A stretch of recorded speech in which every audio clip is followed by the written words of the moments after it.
새벽 4시부터 일어나 핏물을 빼고 꼬박 10시간을 정성스레 고아낸 뽀얀 사골 국물이었습니다. 하나밖에 없는 아들 녀석 40번째 생일상이라도 따뜻하게 차려주고 싶은 마음에 굽은 허리를 두드리며 며칠 밤낮을 준비한 귀한 음식들이었지요. 낡은 보자기 안에는 갓 담근 겉절이와 아들이 학창시절부터 유난히 좋아하던 잡채가 혹여나 식을까봐 신문지와 수건으로 겹겹이 쌓여 있었습니다. 아들 내외가 사는 강남의 으리으리한 고급 아파트 현관 앞에 섰을 때 제 가슴은 주책맞게도 콩닥거리며 뛰기 시작했습니다. 초인종을 누르고 한참 만에 육중한 도어록 소리와 함께 문이 열렸을 때 저는 환한 미소로 아들의 이름을 다정하게 부르려 했습니다.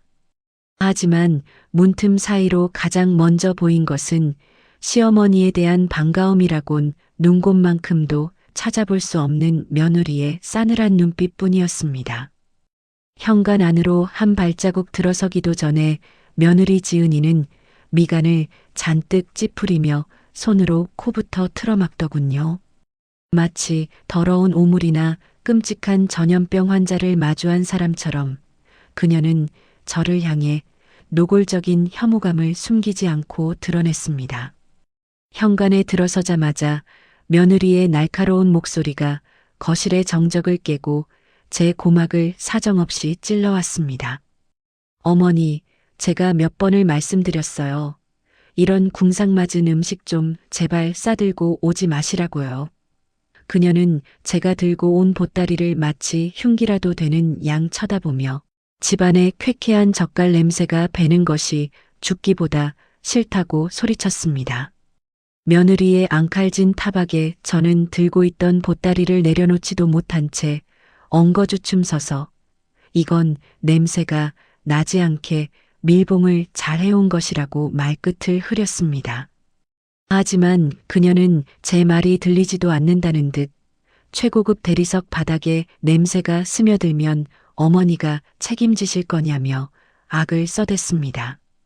아들의 생일이라 따뜻한 밥 한 끼 먹이고 싶어 왔다는 제 소박한 진심은 그녀의 드높은 자존심 앞에서 그저 성가신 쓰레기 취급을 받을 뿐이었습니다. 며느리는 화려한 네일아트를 한 손가락으로 현관문을 가리키며 당장 이것들을 치우고 나가라고 으름장을 놓았습니다. 그녀의 기세가 어찌나 등등한지 집주인이 잡상인을 쫓아내도 저렇게 매몰차지는 않을 것이라는 생각이 들 정도였습니다. 사람을 무안하게 만드는 모멸감에 얼굴이 화끈거렸지만 저는 어떻게든 웃으며 분위기를 풀어보려 애썼습니다. 아가, 그래도 내 남편 생일인데 미역국이랑 사골은 먹어야 하지 않겠니? 내가 냄새 안 나게 부엌에서 조용히 차려만 주고 갈게.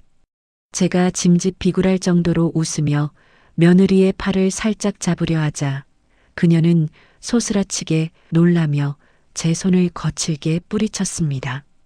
그 바람에 제가 들고 있던 반찬통 보따리가 며느리의 손에 걸려 바닥으로 요란한 소리를 내며 떨어지고 말았습니다. 뚜껑이 열린 플라스틱 통에서 시뻘건 김치 국물과 기름진 잡채가 쏟아져 나와 현관의 하얀 대리석 바닥을 붉게 물들였습니다.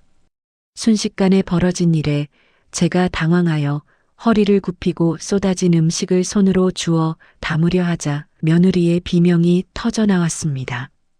아, 이게 무슨 짓이야. 내 비싼 러그에 국물이 다 튀었잖아. 아, 진짜 더러워서 못 살겠네. 그녀는 바닥에 쭈그리고 앉은 저를 벌레 보듯 내려다보며 자신의 명품 슬리퍼에 국물이 묻을까봐 펄쩍펄쩍 뛰었습니다. 자식 입에 들어갈 음식이 바닥에 널브러진 것을 보는 어미의 찢어지는 마음 따위는 그녀의 안중에 없었습니다. 그때였습니다. 며느리가 분을 이기지 못하고 바닥을 닦으려던 제 어깨를 잇는 힘껏 밀쳐버린 것은 말입니다. 무방비 상태로 쪼그리고 앉아있던 저는 중심을 잃고 뒤로 나자빠지며 현관 신발장 모서리에 허리를 강하게 찢고 말았습니다. 으, 둔탁한 통증이 허리에서부터 등줄기를 타고 올라와 저도 모르게 외마디 비명이 입 밖으로 터져 나왔습니다. 뼈가 울리는 듯한 고통에 눈앞이 잠시 핑 돌았지만 며느리는 넘어진 시어머니를 일으켜 세우기는커녕 오히려 잘됐다는 듯 팔짱을 끼고 내려다보더군요. 어머니, 지금 어디서 할리우드 액션을 하세요? 살짝 닿기만 했는데 왜 넘어진 척을 하고 그러세요? 그녀의 입에서 나온 말은 사람의 도리라고는 찾아볼 수 없는 비수 같은 독설이었습니다. 칠순 노인의 몸이 바닥에 내동댕이 쳐졌는데도 그녀는 제 안위보다 쏟아진 음식물 쓰레기 처리가 더 급급한 모양이었습니다. 밀쳐진 충격보다 사람이 사람에게, 그것도 며느리가 시어머니에게 손찌검을 했다는 사실이 저를 더 큰 충격으로 몰아넣었습니다.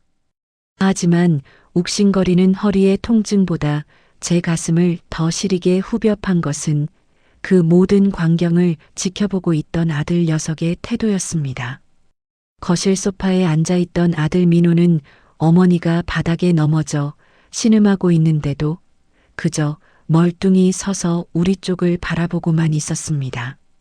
며느리의 기세에 눌려 옴짝달싹 못하는 것인지 아니면 냄새나는 어머니가 부끄러워 모르는 척하고 싶은 것인지 녀석은 고개를 푹 숙인 채 시선을 피했습니다. 여보, 당신 보고만 있을 거야? 어머니 얼른 모시고 나가라고. 냄새 때문에 머리가 다 아프단 말이야.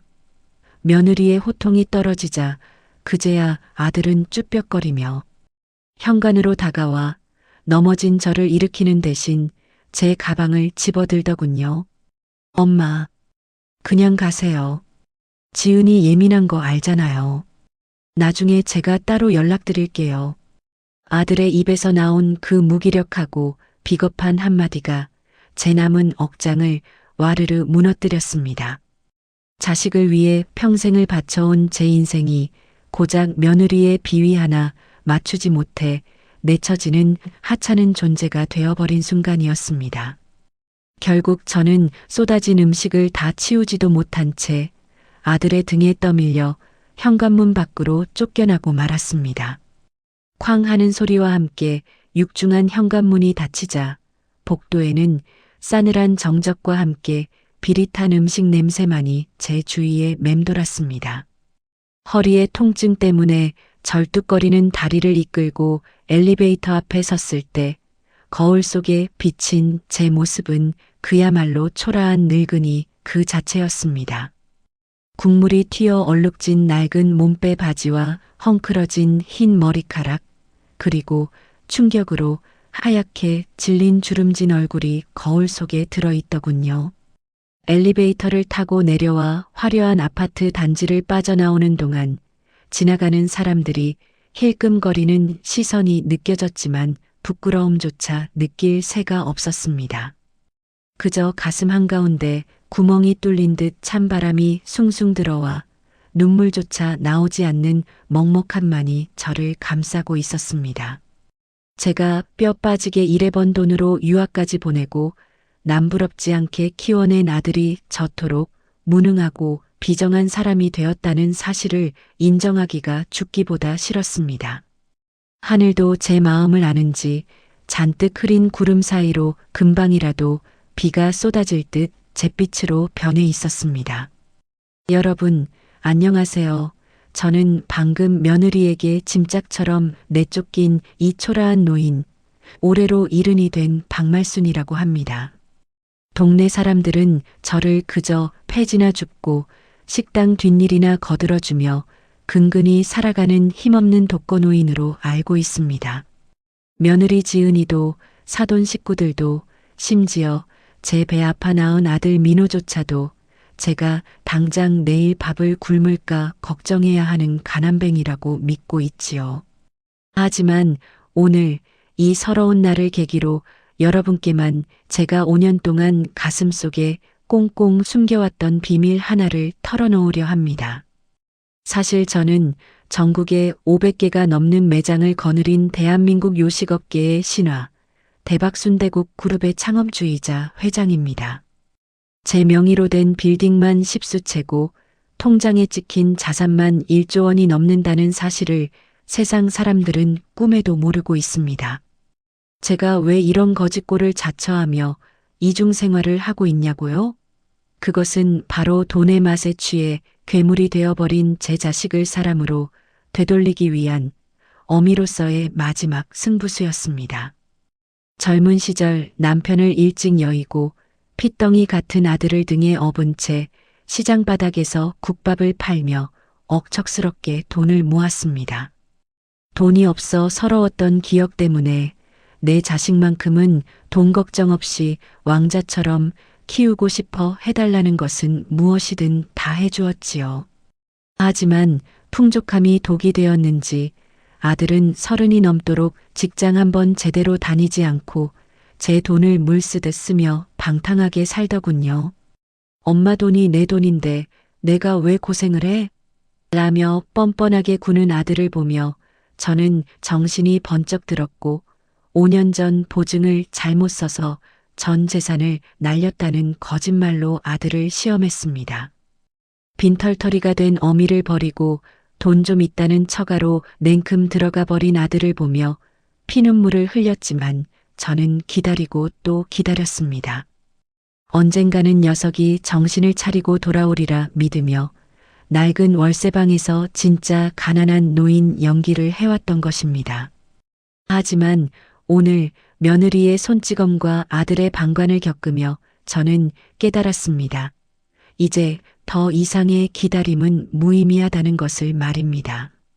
제 인내심은 오늘부로 바닥이 났고 이제 그들에게 진짜 박말순이 누구인지 돈의 무서움이 무엇인지 똑똑히 가르쳐줄 시간이 되었습니다. 제가 왜 1조 원이라는 천문학적인 재산을 두고 남들이 다 쓴 종이 박스나 주우러 다니는지 궁금하신 분들이 많으실 겁니다. 멀쩡한 빌딩 놔두고 비가 오면 천장에서 빗물이 뚝뚝 떨어지는 낡은 월세방에서 곰팡이 냄새를 맡으며 잠을 청하는 이 괴상한 노인네의 속사정을 말이지요. 사실 저라고 처음부터 이런 궁상맞은 연극을 하고 싶어서 시작한 것은 아니었습니다. 뜨끈한 온돌방에서 등 지지며 최고급 안마의자에 누워 편안한 노후를 보내고 싶은 마음이 왜 없겠습니까? 하지만 자식 농사라는 게 마음대로 되지 않더군요. 돈으로 밭을 갈고 거름을 주면 튼실한 열매가 맺힐 줄 알았는데 오히려 뿌리까지 썩어버린 독초가 자라날 줄은 꿈에도 몰랐습니다. 제가 흘린 땀방울이 아들에게는 그저 마르지 않는 샘물처럼 보였던 모양입니다. 녀석은 어미의 고생은 안중에도 없이 그 샘물을 퍼다 쓰기만 바빴으니까요. 땀이 빠진 독에 물 붓기라는 말이 딱 제 아들 녀석을 두고 하는 말이었고 저는 그 독을 깨버리지 않고서는 녀석을 영영 구할 수 없겠다는 뼈아픈 결단을 내려야만 했습니다. 젊은 날 남편을 먼저 떠나보내고 홀로 남겨진 저는 핏덩이 같은 아들을 보며 이를 악물고 살았습니다. 시장통 귀퉁이에서 다 찌그러진 양은 냄비 하나 걸어놓고 순대국을 팔기 시작했을 때 사람들은 저를 보고 혀를 찼지요. 젊은 과수댁이 애 데리고 고생이 많네라며 던지는 동정 어린 시선이 싫어서 저는 밤낮 없이 국물을 우리고 순대를 썰었습니다. 새벽 별 보며 나가서 밤이슬 맞으며 돌아오는 고된 날들이었지만 통장에 잔고가 쌓이는 재미와 아들이 무럭무럭 자라는 모습에 힘든 줄도 몰랐습니다. 10년이 지나고 20년이 지나자 찌그러진 냄비는 번듯한 가게가 되었고 그 가게는 다시 전국 방방곡곡에 체인점을 둔 거대한 기업으로 성장했습니다. 돈이 들어오니 세상이 달라 보이고 무엇보다 내 아들에게만큼은 가난의 서름을 물려주지 않아도 된다는 사실이 저를 춤추게 만들었습니다. 최고급 옷을 입히고 기사가 딸린 차를 태워 학교에 보내고 갖고 싶다는 것은 가격표도 보지 않고 사주었습니다. 그것이 자식을 사랑하는 방법이라고 못 배운 어미가 해줄 수 있는 최고의 선물이라고 철석같이 믿으면서 말입니다. 하지만 풍요가 넘치다 못해 흘러넘치자 아들 민호는 돈 귀한 줄 모르는 철부지로 자라났습니다. 대학 졸업장이 잉크도 마르기 전에 사업을 하겠다며 손을 벌리기에 거액을 쥐어주었더니 반년도 안 돼 홀라당 말아먹고 들어오더군요. 엄마, 이번엔 운이 없었어. 한 번만 더 밀어줘라며 뻔뻔하게 손을 내미는 녀석을 보며 저는 처음으로 가슴 한구석이 서늘해지는 것을 느꼈습니다. 그래도 내 새끼 기죽이기 싫어 또 돈을 대주었고 녀석은 그 돈으로 사업은커녕 외제차를 굴리며 유흥비로 탕진하기 바빴습니다. 친구들에게 수천만 원짜리 술을 사면서 우리 엄마가 회장인데 이 정도쯤이야라며 떵떵거렸다는 소리를 들었을 때 제 억장이 무너져 내리는 것 같았습니다. 제가 평생 피땀 흘려 일군 회사가 아들에게는 그저 화수분이나 현금 인출기 정도로밖에 보이지 않았던 것입니다. 30이 넘도록 제 밥벌이 하나 못하면서도 어미 돈 믿고 세상 무서운 줄 모르고 날뛰는 아들을 보며 저는 깊은 회의감에 빠졌습니다. 이대로 가다가는 제가 죽고 난 뒤 민호 녀석은 땡전 한 푼 없는 거지가 되거나 사기꾼들의 먹잇감이 될 게 뻔했습니다. 돈으로 쌓은 성은 모래성처럼 쉽게 무너진다는 것을 가르쳐주지 못한 제 탓이 컸기에 결자해지의 심정으로 독한 마음을 먹게 되었습니다. 아들에게서 돈을 빼앗아 보자 돈 없는 세상이 얼마나 냉혹하고 무서운지 뼈저리게 느끼게 해주자. 그래서 5년 전 어느 날 저는 말끔한 정장 대신 허름한 옷을 입고 아들 앞에 섰습니다. 민호야, 큰일 났다. 엄마가 보증을 잘못 써서 회사가 넘어가게 생겼어. 집이고 뭐고 다 압류당하게 생겼다. 제 떨리는 목소리에 아들의 눈동자가 지진난 듯 흔들리더군요. 하지만 그건 어미에 대한 걱정이 아니라 자신의 안위가 흔들리는 것에 대한 공포였습니다. 그게 무슨 소리야? 엄마 회장이잖아. 돈 많잖아. 거짓말이지? 아들은 제 바짓가랑이를 잡고 현실을 부정하며 소리를 질러댔습니다. 저는 아들의 손을 뿌리치며 더욱 비참한 표정으로 거짓말을 이어갔습니다. 당장 빚쟁이들이 들이닥칠 거야. 우린 이제 길바닥에 나앉게 생겼어. 너라도 살 길을 찾아라. 그 말을 듣자마자 아들의 표정이 싸늘하게 변하는 것을 저는 똑똑히 보았습니다.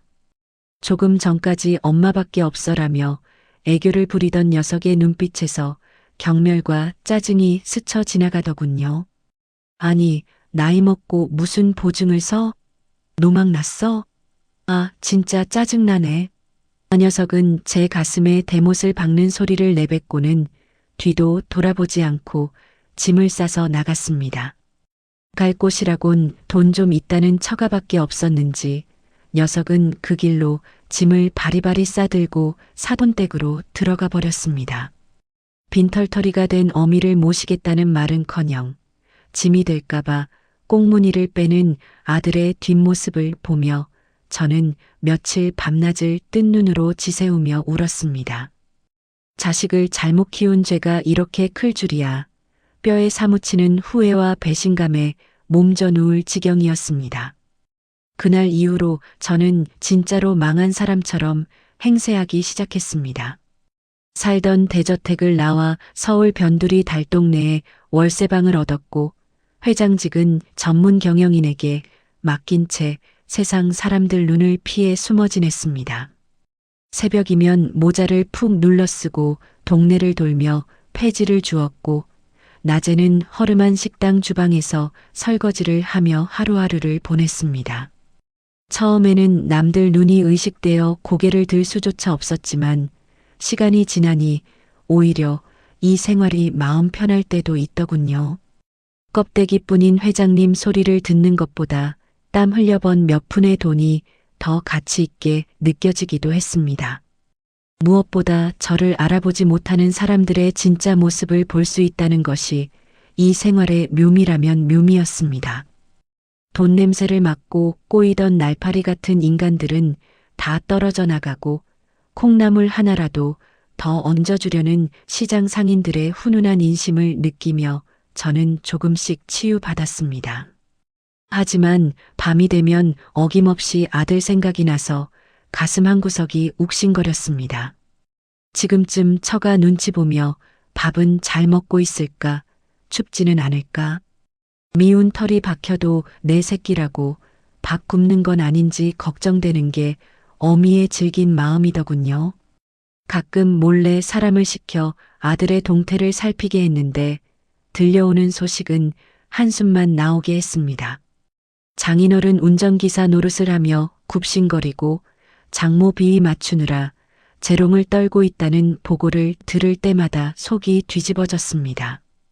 제 앞에서는 큰 소리 뻥뻥 치던 녀석이 돈 앞에서는 저렇게 비굴해질 수 있다는 사실이 기가 찰 노릇이었습니다. 그래도 저는 꾹 참았습니다. 아직은 때가 아니라고, 녀석이 바닥을 치고 스스로 깨닫는 날이 올 때까지 기다려야 한다고 스스로를 다독였습니다. 그 기다림이 1년이 되고 2년이 되어 어느새 5년이라는 세월이 흘렀지만 아들은 여전히 처가라는 온실 속에서 나올 생각을 하지 않았습니다. 오늘 며느리에게 쫓겨나 비를 맞으며 돌아오는 길에 저는 5년 전 그날을 떠올렸습니다. 제가 거짓말을 하지 않았더라면, 아들에게 돈을 계속 대주었더라면 오늘 같은 수모는 겪지 않았을지도 모릅니다. 하지만 그랬다면 제 아들은 영영 사람 구실 못하는 괴물로 남았겠지요. 저는 젖은 옷을 갈아입지도 않은 채 방구석에 놓인 낡은 거울을 한참 동안 들여다보았습니다. 거울 속에는 주름진 얼굴에 초라한 노인이 앉아 있었지만 그 눈빛만큼은 5년 전보다 훨씬 더 독하고 단단해져 있었습니다. 이제 더 이상 숨어서 지켜보기만 하지는 않겠습니다. 썩은 살을 도려내야 새 살이 돋듯이 아들의 썩어 빠진 정신머리를 고치기 위해서는 더 큰 충격요법이 필요하다는 것을 깨달았으니까요. 폐지 줍는 할머니의 가면을 벗어던지고 1조 원 자산가 박말순 회장으로 돌아갈 준비를 서둘러야겠습니다. 제 아들 민호가 돈의 진짜 주인이 누군지, 그 무서움이 무엇인지 뼛속 깊이 깨닫게 해줄 저의 진짜 교육은 이제부터 시작입니다. 제 아들 민호는 원래 어깨가 떡 벌어지고 목소리에 힘이 넘치던 아이였습니다. 어릴 적부터 뭐든 최고만 입히고 먹인 덕에 키도 훤칠하고 인물도 훤해서 어디를 가나 사람들의 시선을 한 몸에 받곤 했지요. 대학 시절에는 학생회장을 도맡아 할 정도로 리더십도 있었고 친구들 사이에서도 호탕한 성격으로 인기가 많아 늘 주변에 사람이 끊이질 않았습니다. 제가 사업으로 바빠 제대로 챙겨주지 못할 때도 구김살 없이 잘 자라준 것 같아 볼 때마다 밥 안 먹어도 배부른 듬직한 아들이었습니다. 엄마, 나중에 내가 성공해서 엄마 호강시켜줄게, 비행기 태워줄게라며 제 어깨를 주물러주던 그 고운 손길과 따뜻한 말 한마디가 아직도 귓가에 선한데 말입니다.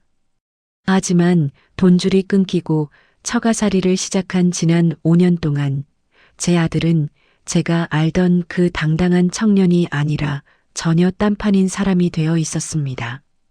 마치 날개 꺾인 독수리처럼, 아니 주인의 눈치만 살피는 겁먹은 강아지처럼 변해버린 아들의 모습을 전해 들을 때마다 제 가슴은 시커멓게 타들어갔습니다. 돈이 없으면 자존심도, 인격도, 심지어 가족을 사랑하는 마음조차 지킬 수 없는 것인지 아들의 변절은 저에게 깊은 상처와 배신감을 안겨주었습니다. 사돈댁은 겉으로 보기에는 강남의 번듯한 빌딩을 가진 알부자처럼 행세했지만 실상은 빚 좋은 개살구라는 것을 저는 진작에 알고 있었습니다. 사돈인 오 여사는 머리부터 발끝까지 명품으로 휘감고 다니며 동네방네 돈 자랑을 하고 다녔지만 정작 그 돈의 출처는 여기저기서 끌어다 쓴 사채와 빚이라는 소문이 파다했습니다. 운영한다는 회사도 사실은 우리 대박 순대국 그룹의 식자재를 납품하는 3차 하청업체 중 하나로 언제 계약이 끊길지 모르는 위태로운 상황이었지요. 하지만 제 아들 민호 녀석은 그런 사정도 모른 채 그저 처가 덕에 편하게 살아보겠다고 제 발로 호랑이 굴, 아니 여우 굴로 들어간 셈이었습니다. 처가 식구들은 돈 없는 사위를 머슴 부리듯 했습니다. 장인어른은 출근할 때마다 사위를 운전기사처럼 대동했고 장모는 백화점 쇼핑 짐꾼으로 사위를 데리고 다녔습니다. 며느리 지은이는 남편을 아예 집안일 해주는 파출부 취급을 하며 손 하나 까딱하지 않고 소파에 누워 여보, 물 떠와 여보, 발 주물러라며 왕비 노릇을 했습니다. 제 아들은 그 부당한 대우에 항변 한마디 못하고 네, 장인어른, 알겠어. 여보하며 굽신거리고 있다는 이야기를 김 비서를 통해 전해 듣고 저는 며칠 동안 식음을 전폐하고 알아누웠습니다. 더욱 기가 막힌 것은 아들이 처가 식구들에게 제 흉을 보며 비위를 맞추고 있다는 사실이었습니다. 어느 날 제가 며느리에게 전화를 걸었다가 끊지 않은 수화기 너머로 들려오는 대화 내용을 듣고 말았습니다. 자네 어머니는 아직도 폐지 줍고 다니신다며? 아이고, 창피해서 원, 어디 가서 사돈이라고 말도 못하겠어.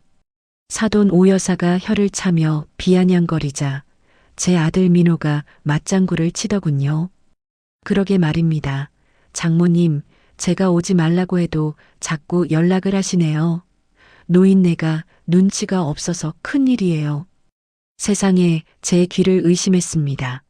다른 사람도 아니고 내 배 아파 낳은 자식이 나를 낳아준 어미를 두고 눈치 없는 노인네라며 깎아내리고 있었습니다. 처가 덕 좀 보겠다고 밥 한 끼 편하게 얻어먹겠다고 낳아준 어미를 헌신짝처럼 내다버리는 폐륜을 저지르고 있었던 것입니다. 그 순간 머릿속에서 윙하는 소리와 함께 세상이 빙글빙글 도는 것 같았고 심장이 덜컥 내려앉아 숨조차 제대로 쉴 수가 없었습니다. 배신감이라는 단어로는 다 표현할 수 없는 참담함이 쓰나미처럼 밀려와 저를 집어삼키는 것만 같았습니다. 아들은 저와의 연락도 점점 피하기 시작했습니다. 제가 전화를 걸면 열에 9은 받지 않았고 어쩌다 받아도 바빠요. 나중에요라며 퉁명스럽게 끊기 일쑤였지요.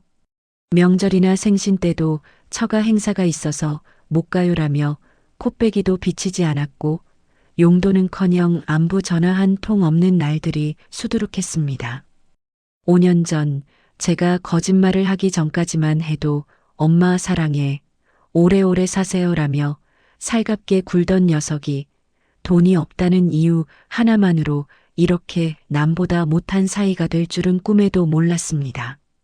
혹시나 하는 마음에 며느리 몰래 아들의 휴대폰으로 민호야, 엄마가 담근 김치 좀 가져가라라고 문자를 보내보았지만 돌아오는 답장은 싸늘하기 그지없었습니다. 엄마, 지은이 냄새나는 거 싫어해. 택배로도 보내지 마. 그냥 엄마 드셔.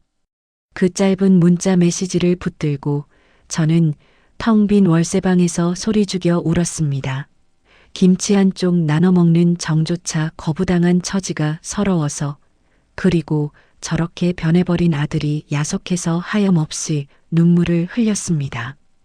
돈이 핏줄보다 진하다는 말이 있다지만 제가 겪은 현실은 그보다 더 잔혹하고 비참했습니다.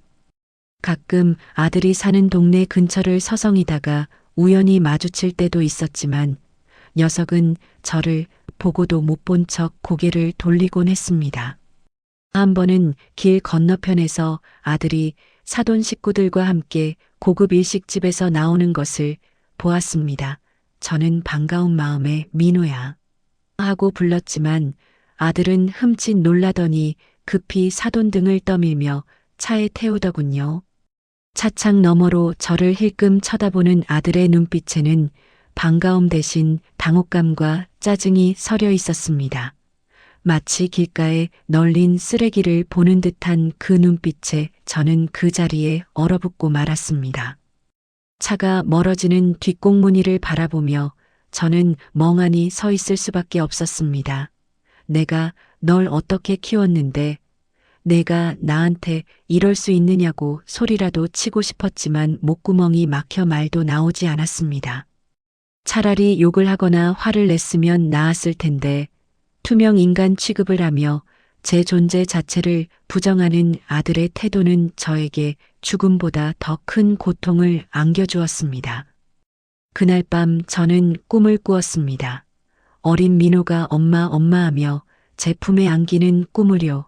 하지만 깨어보니 차가운 방바닥만이 저를 반기고 있었고 현실은 꿈보다 훨씬 더 시리고 아팠습니다. 아들은 처가살이를 하면서 자존감만 잃은 게 아니었습니다. 인간으로서의 최소한의 품위마저 잃어가고 있었습니다. 김비서가 가져온 사진 속 아들은 늘 어깨가 축 처져 있었고 사돈 식구들 뒤에서 짐을 들거나 문을 열어주는 모습뿐이었습니다. 한때는 친구들 사이에서 리더로 통하던 녀석이 이제는 처남이나 처제에게조차 매형, 이것 좀 해줘, 형부 운전 좀 해줘라며 불임을 당하는 신세로 전락해 있었습니다.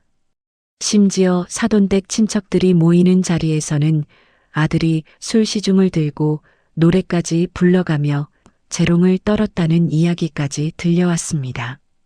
자식 이기는 부모 없다고 내 자식이 남의 집에서 광대 노릇을 하고 있다는 소리를 듣는데 어느 부모가 피가 거꾸로 솟지 않겠습니까? 당장이라도 달려가서 아들의 멱살을 잡고 끌고 나오고 싶은 심정이었지만 저는 이를 악물고 참았습니다.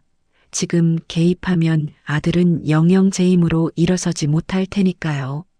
스스로 바닥을 치고 깨닫지 못하면 제가 아무리 억만금을 쥐어줘도 녀석은 또다시 누군가에게 기생하는 삶을 살 수밖에 없다는 것을 뼈저리게 알고 있었기 때문입니다.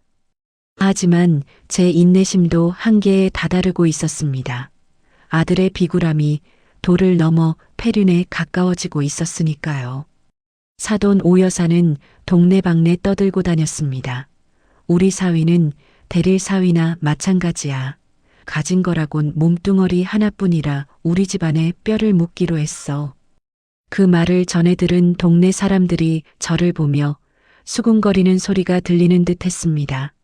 쯧쯧, 아들 하나 잘 키웠다고 유세 떨더니 꼴 좋다라고 말입니다. 하지만 남들의 시선보다 저를 더 힘들게 하는 건 아들이 그 상황을 부끄러워하기는커녕 안주하고 있다는 사실이었습니다. 녀석은 처가에서 주는 용돈 몇 푼에 감지덕지하며 자신의 인생을 송두리째 사돈댁에 저당 잡힌 채 살아가고 있었습니다. 꿈도 야망도 자존심도 모두 팔아먹고 오직 편안함이라는 달콤한 독이 든 사과를 베어 물고 있었던 것입니다. 어미로서 저는 결단을 내려야 했습니다. 이대로 두면 아들은 평생 처가의 노예로 살다가 비참하게 버려질 것이 불을 보다 뻔했습니다. 썩은 부위를 도려내는 수술이 필요했습니다. 비록 그 과정이 뼈를 깎는 고통을 수반할지라도 말입니다. 그날 며느리에게 쫓겨나면서 보았던 아들의 그 비겁한 눈빛이 제 결심에 쐐기를 박았습니다. 며느리 뒤에 숨어서 어미가 쫓겨나는 꼴을 지켜만 보던 그 눈빛에는 일말의 미안함조차 없었습니다. 그저 빨리 이 상황이 끝났으면 하는 귀찮음만이 가득했지요. 저는 엘리베이터 거울 속에 비친 제 모습을 보며 다짐했습니다. 민호야, 이제 엄마 노릇도 끝이다. 너를 위해서라면 악마가 되어서라도 너를 그 구렁텅이에서 끌어내겠다. 처가라는 썩은 동아줄을 잡고 있는 아들의 손을 제 손으로 직접 놓게 만들 것입니다. 그래야만 녀석이 제 두 발로 땅을 딛고 설 수 있을 테니까요. 더 이상 비굴하게 남의 눈치나 보며 사는 인생이 아니라 당당하게 자신의 삶을 개척하는 남자로 다시 태어나게 할 것입니다. 비록 아들이 저를 원망하고 저주할지라도 저는 멈추지 않을 것입니다. 그것이 비뚤어진 자식을 바로잡을 수 있는 어미의 마지막 사랑이자 의무이기 때문입니다. 이제 처절한 복수와 참교육의 서막이 올랐고 아들은 곧 들이닥칠 폭풍 우 앞에서 자신의 선택에 대한 혹독한 대가를 치르게 될 것입니다. 폭풍 전 야처럼 고요하던 제 이중 생활에 거대한 파도가 밀려오기 시작한 것은 바로 우리 대박 순대국 그룹의 창립 30주년 기념식이 코앞으로 다가오면서부터였습니다. 서울에서 가장 비싸고 화려하다는 특급 호텔 컨벤션 센터를 통째로 빌려 치러질 이번 행사는 그저 국밥 한 그릇 팔아보겠다고 아등바등 살아온 제 인생의 훈장과도 같은 날이었습니다.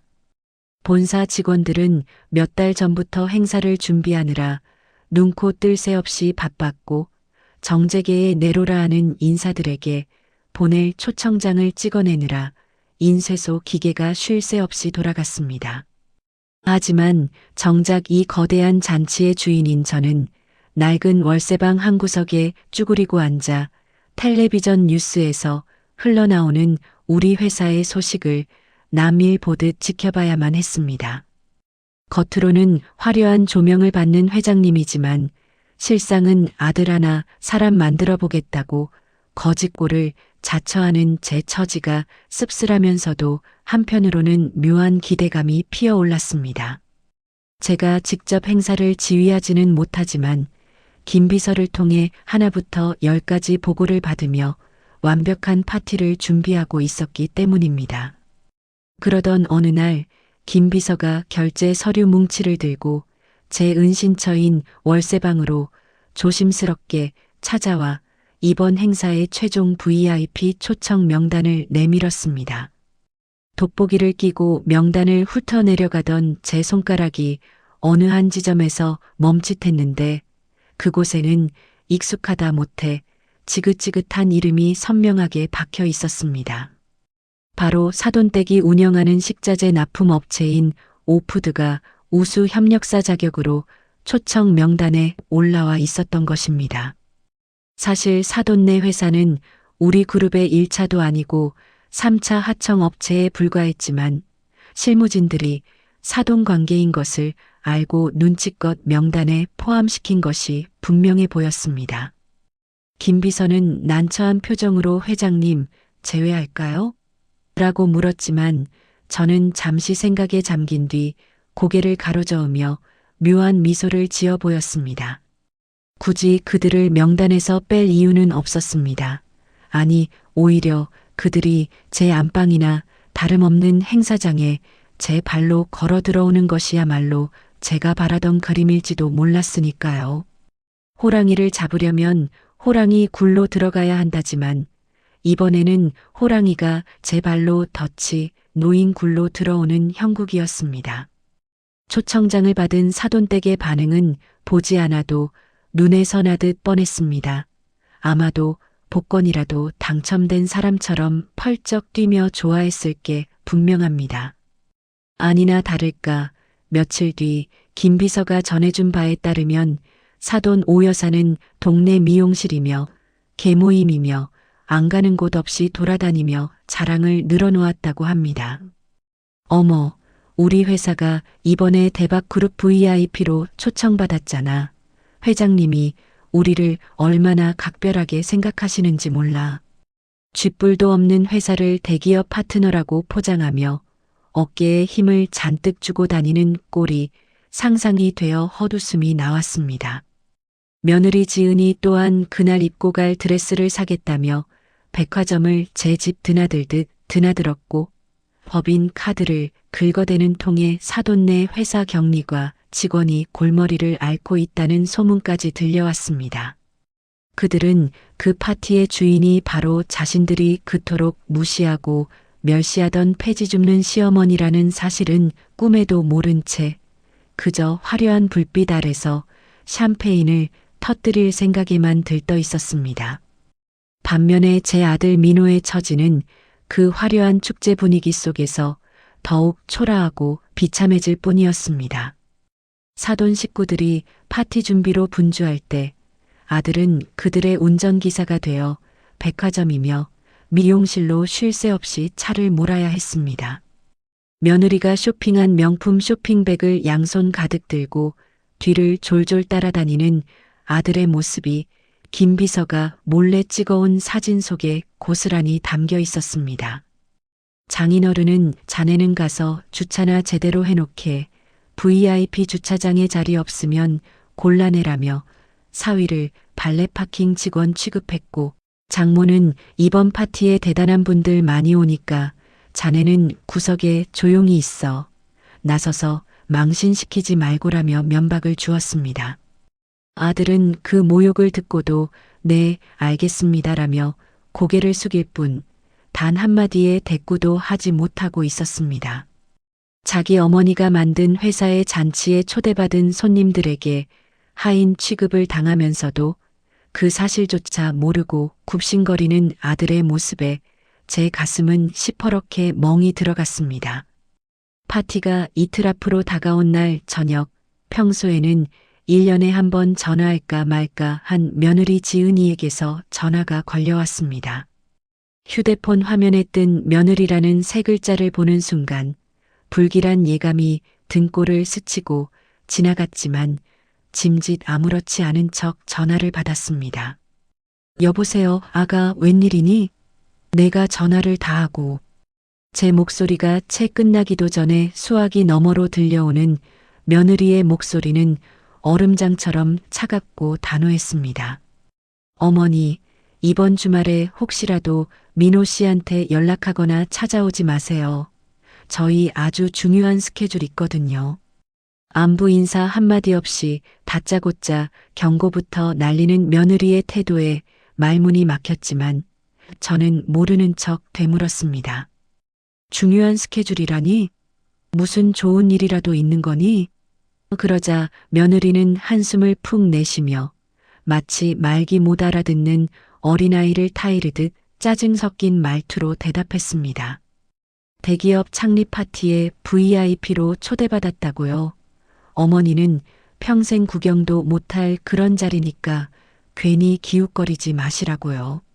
며느리의 말 속에는 저에 대한 무시와 경멸이 독사처럼 다리를 틀고 앉아 동리를 드러내고 있었습니다. 거기 높으신 분들 많이 오는데 어머니처럼 냄새나고 행색남루한 노인네가 얼쩡거리면 저희 체면이 뭐가 되겠어요? 경비원한테 끌려나가는 꼴 보고 싶지 않으면 집구석에 얌전히 계세요. 그녀는 혹시라도 제가 밥 한 끼 얻어먹으러 올까봐 미리부터 싹을 자르려는 듯 모진 말들을 쏟아냈습니다. 제 아들이 운전하는 차를 타고 제가 만든 회사의 파티에 가면서 정작 그 회사의 주인인 저에게 오지 말라고 으름장을 놓는 이 기막힌 상황을 도대체 어떻게 받아들여야 할까요? 그녀가 말하는 체면이라는 것이 고작 거치장과 허세로 만들어진 껍데기에 불과하다는 것을 그녀 자신만 모르고 있었습니다. 알았다. 내가 갈 일이 뭐 있겠니? 너희끼리 잘 다녀오렴.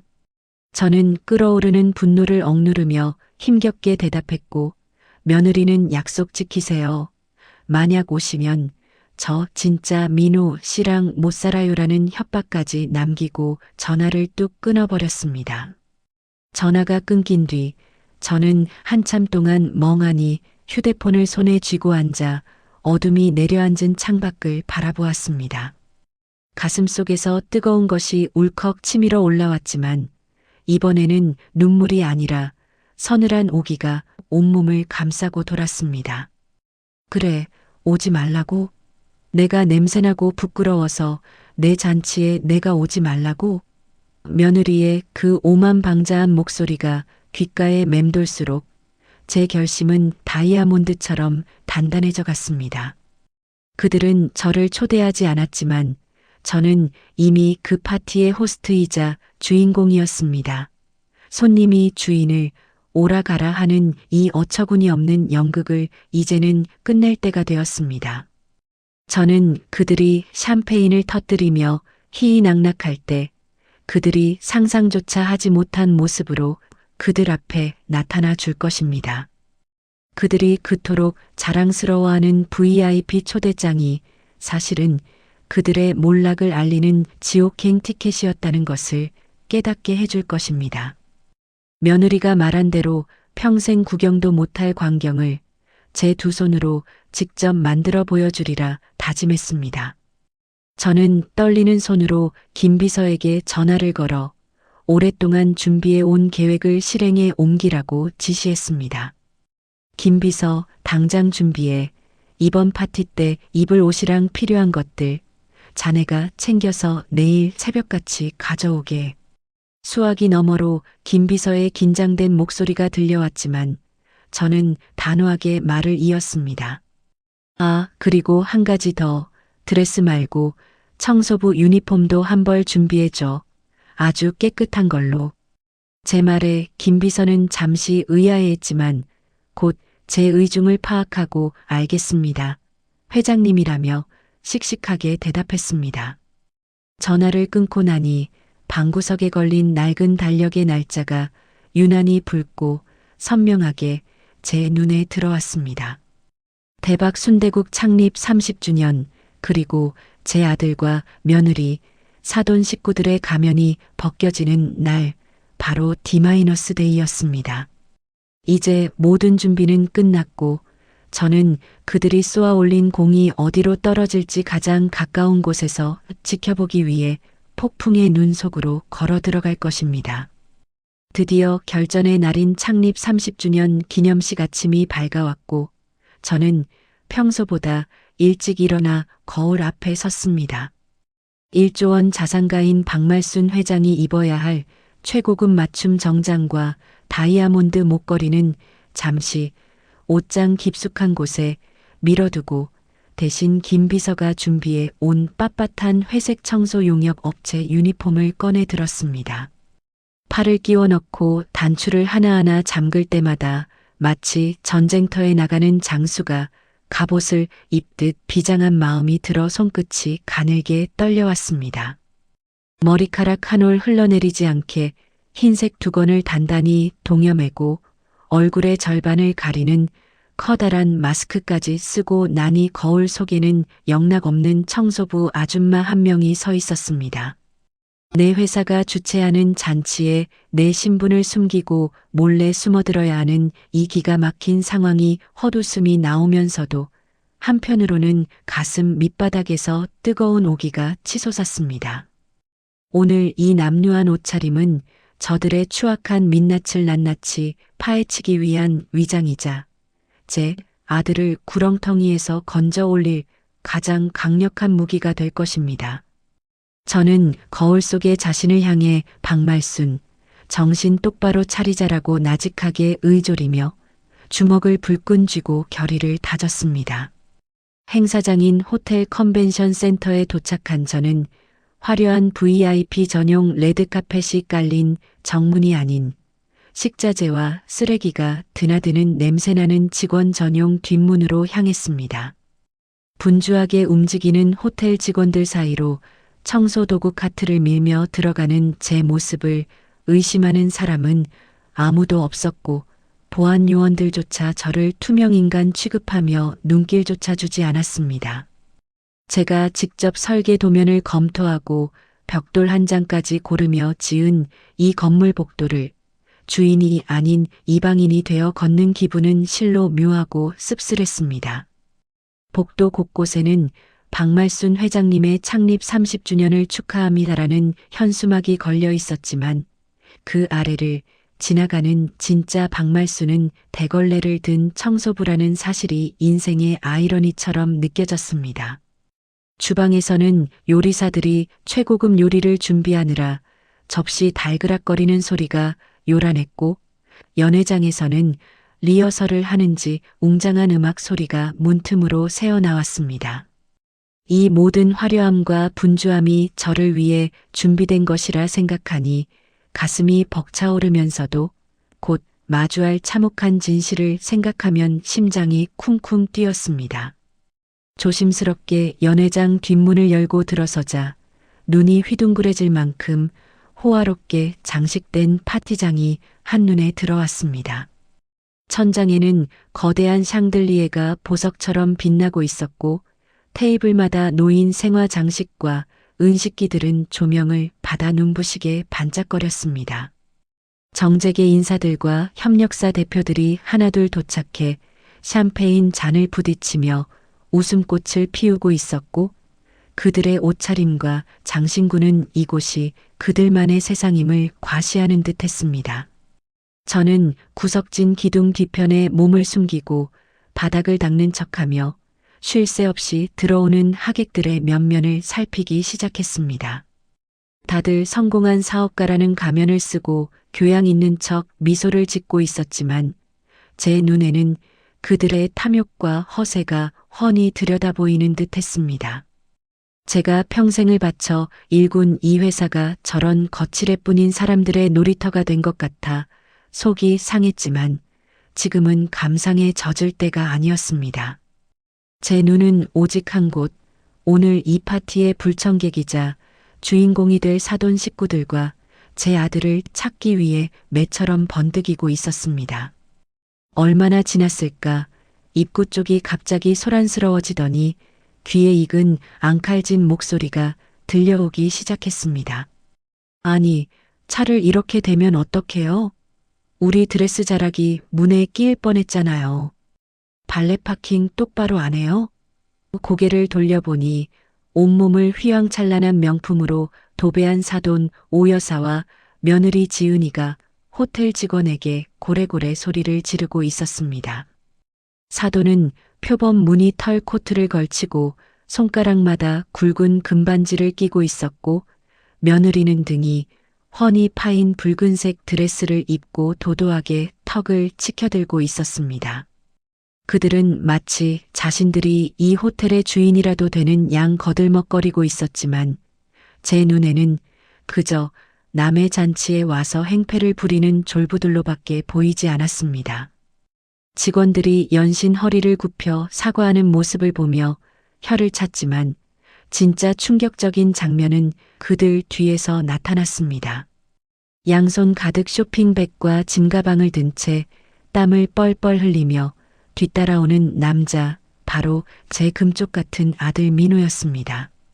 순간 제 심장이 덜컥 내려앉는 것 같았고 손에 쥐고 있던 대걸레 자루를 놓칠 뻔했습니다. 멀끔한 턱시도를 입고 있어도 모자랄 판에 아들은 어디서 빌려 입은 듯한 헐렁한 양복을 입고 사돈댁 짐꾼 노릇을 하고 있었던 것입니다. 넥타이는 비뚤어져 있었고 이마에는 식은 땀이 송골송골 맺혀 있었으며 짐이 무거워 어깨가 축 처진 모습이 영락없는 하인이었습니다. 어이, 김서방. 그거 조심해서 들라니까 아내 귀한 선물 들었어. 떨어뜨리면 자네가 책임질 거야. 사돈 오여사가 뒤를 돌아보며 핀잔을 주자 민호는 네, 장모님, 조심하겠습니다라며 굽신거렸습니다. 제 아들이 이 어미가 금이야 오기야 키운 내 새끼가 저런 대접을 받으며 사람들 앞에서 고개를 조아리고 있다는 사실에 눈앞이 캄캄해졌습니다.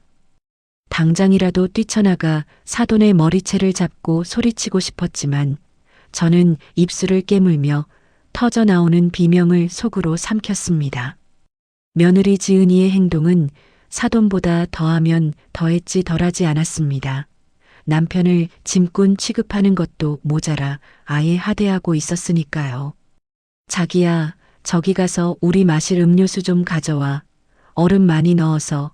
아, 그리고 내 가방은 저쪽 의자에 놔두고. 며느리는 손 하나 까딱하지 않고 남편에게 이것저것 심부름을 시키며 친구들과 수다를 떠느라 여념이 없었습니다. 민호는 아내의 말 한마디에 헐레벌떡 뛰어다니며 음료수를 나르고 짐을 옮기느라 정신이 없어 보였습니다. 주변 사람들이 수군거리며 쳐다보는 시선도 느끼지 못하는지 아니면 알면서도 모른 척하는 것인지 아들의 얼굴에는 체념과 비굴함이 짙게 배어 있었습니다. 한때는 어디 가서도 기죽지 않고 당당하던 내 아들의 모습은 온데간데 없고 오직 처가 식구들의 비위를 맞추기 위해 존재하는 부속품처럼 보였습니다. 그 처참한 광경을 지켜보는 제 가슴은 난도질 당한 듯 쓰라렸고 눈에서는 뜨거운 눈물이 핑 돌았습니다. 저는 떨리는 다리를 진정시키며 청소 카트를 밀고 그들 쪽으로 조금 더 가까이 다가갔습니다. 그들의 대화 내용을 더 자세히 듣고 싶었고 제 아들이 겪고 있는 수모를 제 눈과 귀로 똑똑히 확인해야만 했기 때문입니다. 제가 바닥을 닦으며 슬금슬금 다가가자 사돈 오 여사의 목소리가 더욱 선명하게 들려왔습니다. 아이고, 오늘따라 물이 왜 이렇게 좋아? 우리 사돈 할망구는 이런데 평생 와보지도 못할 텐데, 쯧쯧. 며느리 지은이가 깔깔거리며 맞장구를 쳤습니다. 그러게 말이에요, 엄마. 아까 올 때 전화 왔길래 제가 오지 말라고 딱 잘라 말했어요. 냄새나는 노인네 와봤자 우리 망신만 시키잖아요. 그들은 제 아들이 바로 옆에 서 있는데도 보란 듯이 시어머니 흉을 보며 즐거워하고 있었습니다. 더욱 기가 막힌 건 그 말을 듣고도 민호가 아무런 대꾸도 하지 않고 쓴웃음만 짓고 있다는 사실이었습니다. 제 안에서 무언가가 툭 하고 끊어지는 소리가 들렸고 더 이상 참을 수 없는 분노가 화산처럼 폭발하기 일보 직전이었습니다. 내 아들을 저 지경으로 만든 것도 모자라 나를 조롱거리로 삼으며 희희낙낙하는 저 인간들을 도저히 용서할 수가 없었습니다. 저는 쓰고 있던 마스크를 고쳤으며 대걸레 자루를 부러질 듯 움켜쥐었습니다. 이제 더 이상 물러설 곳도 망설일 이유도 없었습니다. 지금은 제가 바닥을 닦는 청소부로 보이겠지만 잠시 후 조명이 꺼지고 제 진짜 정체가 드러나는 순간 저들의 웃음소리는 비명으로 바뀌게 될 것입니다. 사돈 식구들이 샴페인 잔을 들어 건배를 외치는 그 순간 저는 속으로 차갑게 뇌까렸습니다.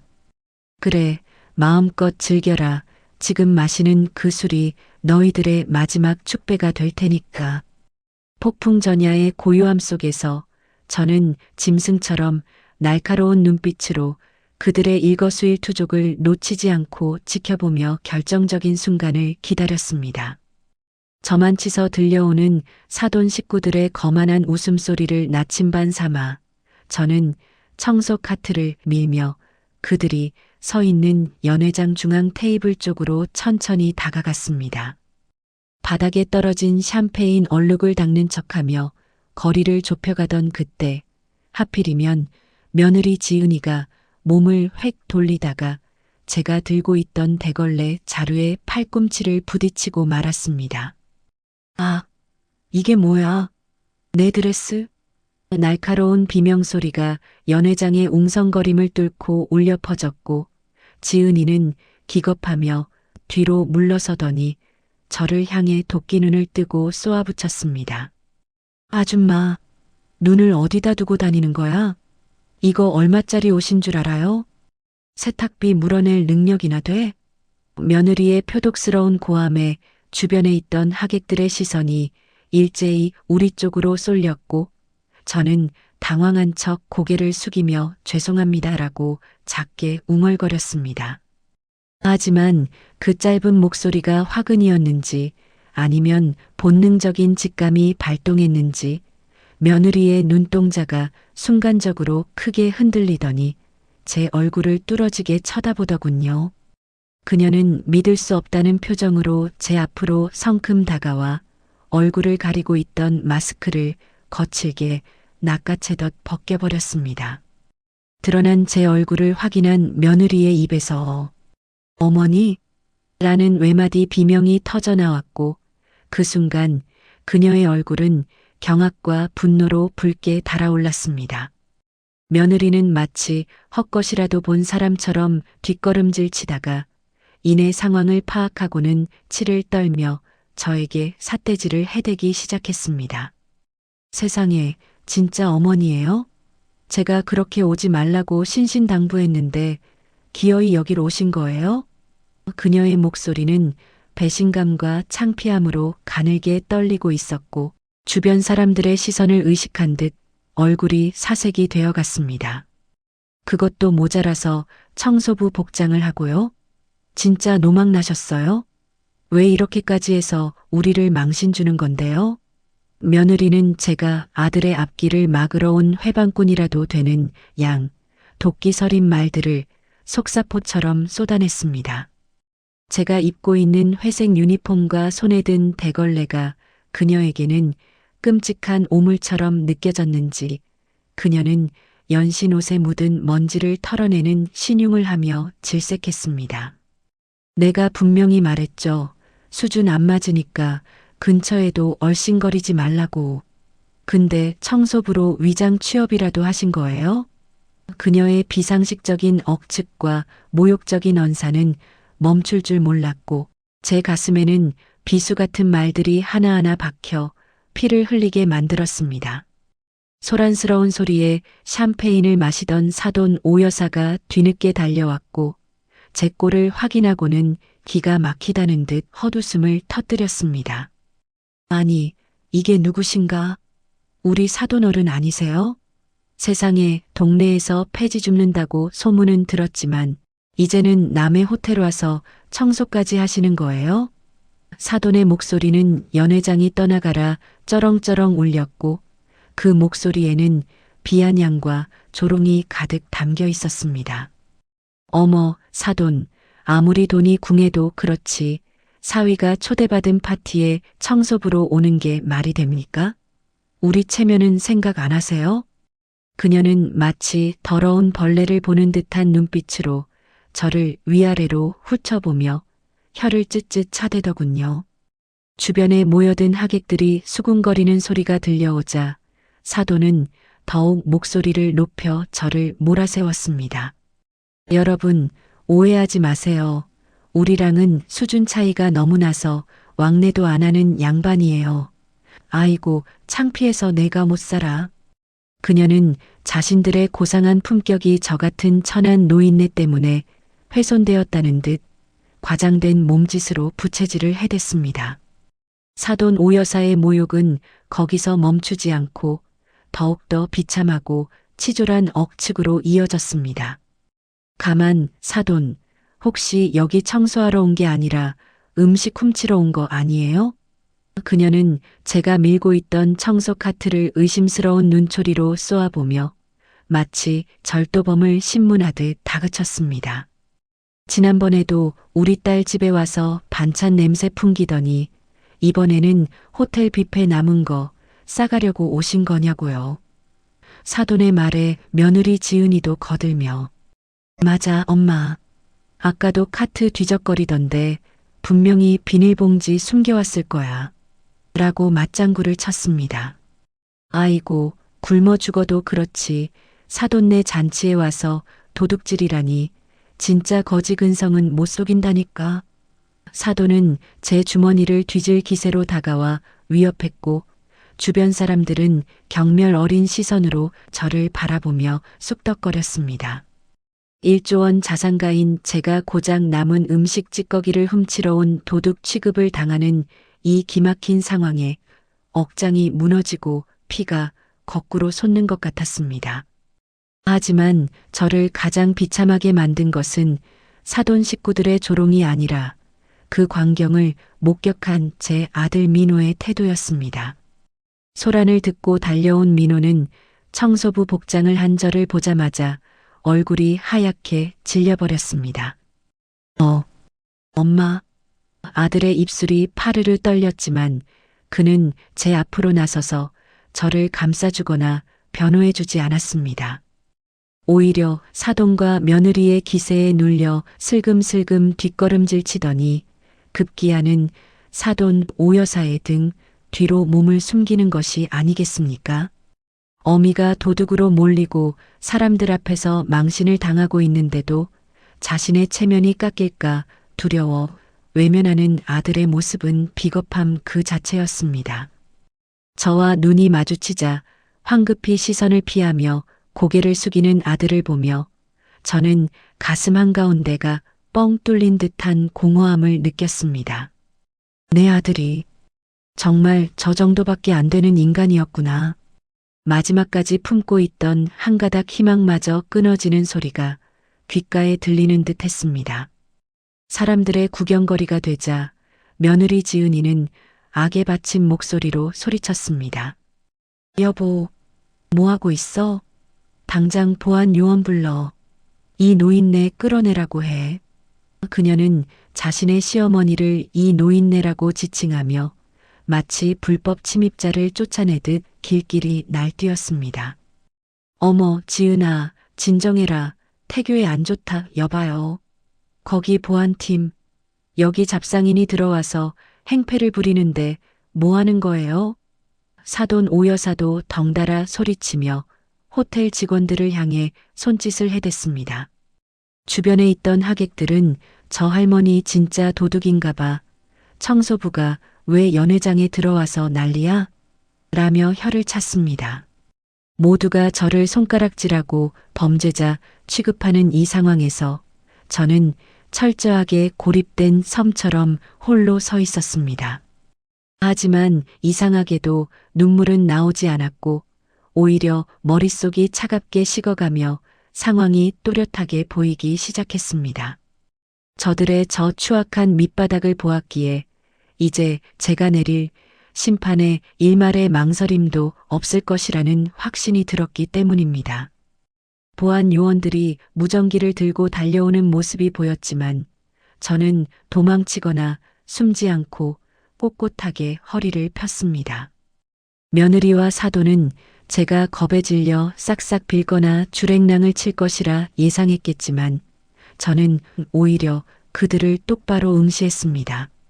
제 눈빛이 예사롭지 않다는 것을 느꼈는지 삿대질을 하던 며느리의 손이 허공에서 잠시 멈칫하더군요. 뭘 봐요? 뭘 잘했다고 눈을 똑바로 떠요? 훔친 거 내놓고 당장 나가라니까요. 그녀는 애써 기세 등등한 척 소리쳤지만 목소리 끝이 미세하게 떨리고 있음을 저는 놓치지 않았습니다. 저는 속으로 차갑게 비웃으며 생각했습니다. 그래, 실컷 짖어대라. 지금이 너희가 짖을 수 있는 마지막 기회일 테니. 제 손에 들린 대걸레 자루는 더 이상 청소도구가 아니라 저들의 오만함을 부숴버릴 정의의 몽둥이처럼 느껴졌습니다. 수모를 당하면 당할수록 잠시 후 펼쳐질 반전의 순간이 더욱 짜릿할 것이라는 생각에 저는 입가에 서늘한 미소마저 지을 수 있었습니다. 잠깐, 내 발로 나갈 테니 손대지 마시오. 달려온 보안 요원들이 제 양팔을 잡으려 하자 저는 평생 내본 적 없는 우렁찬 목소리로 호통을 쳤습니다. 그 서슬 퍼런 기세에 보안 요원들도 주춤하며 뒤로 물러섰고 시끄럽던 연회장에 순간적인 정적이 감돌았습니다. 사돈 오여사는 참, 적반하장도 유분수지 어디서 큰 소리야?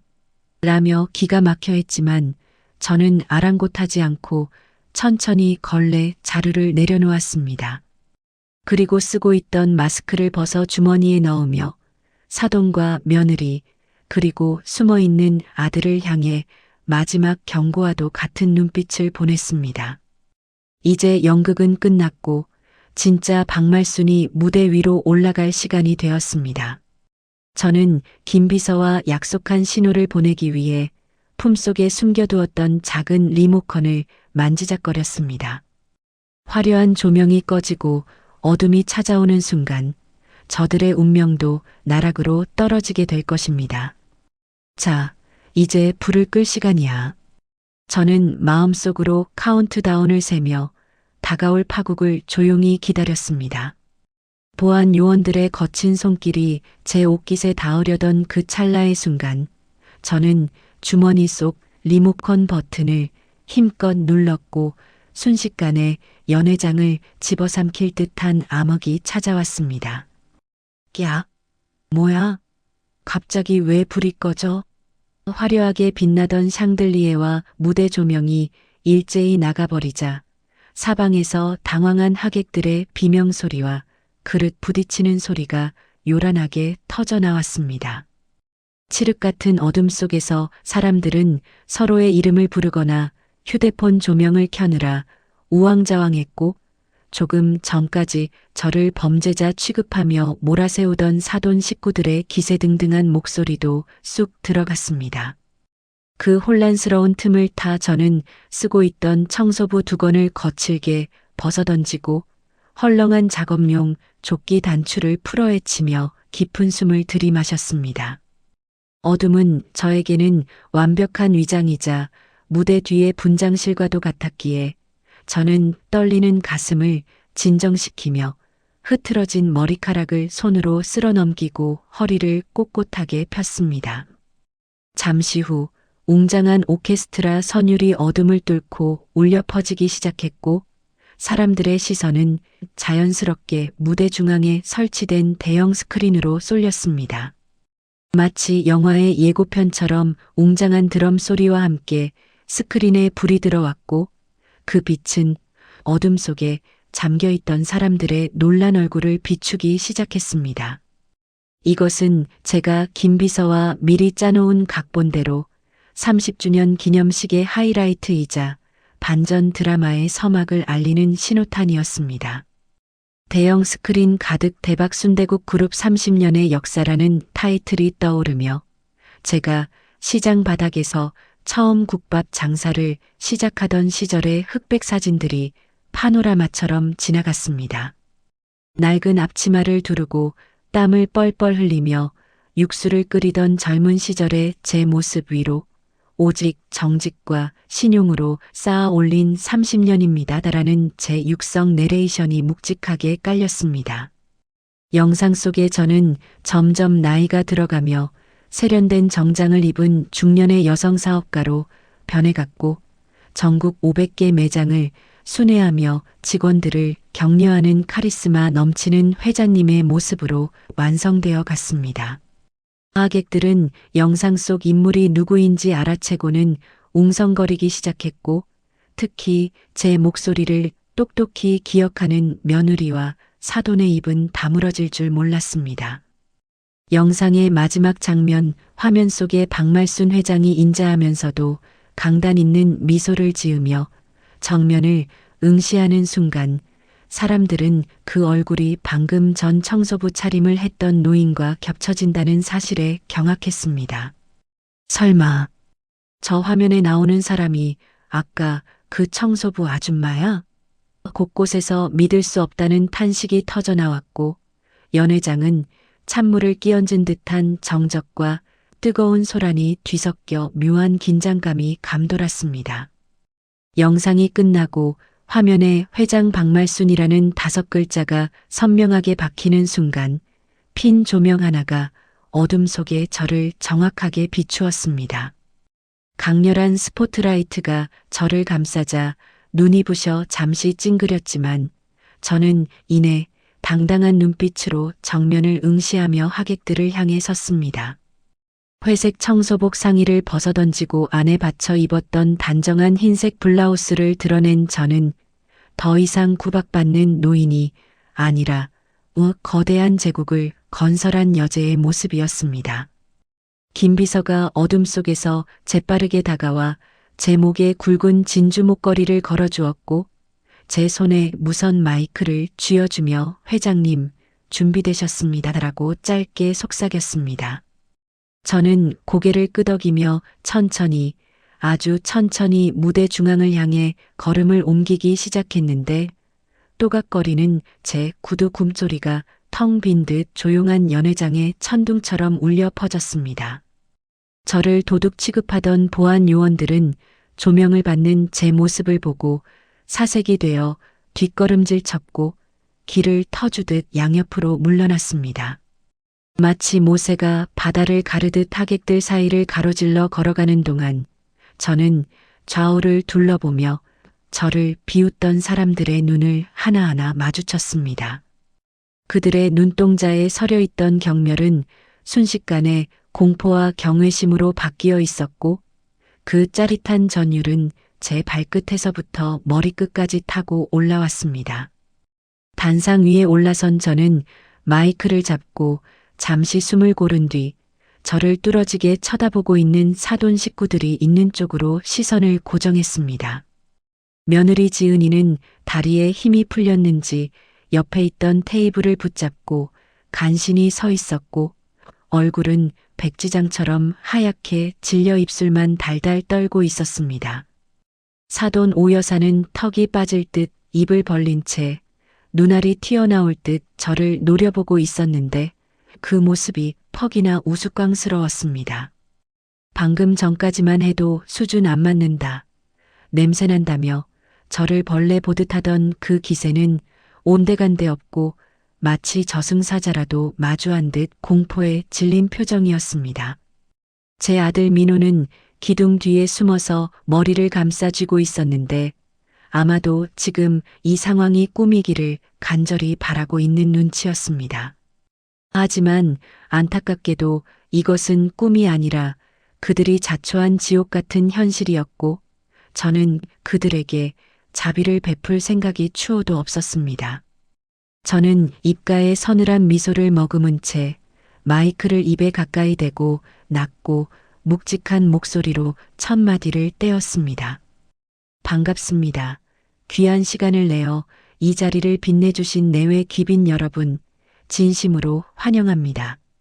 제 목소리가 스피커를 타고 웅장하게 울려 퍼지자 사람들은 숨소리조차 내지 않고 저에게 집중했습니다. 저는 오늘 이 창립 30주년 기념식을 주최한 대박순대국 그룹의 창업주이자 현재 회장직을 맡고 있는 박말순입니다.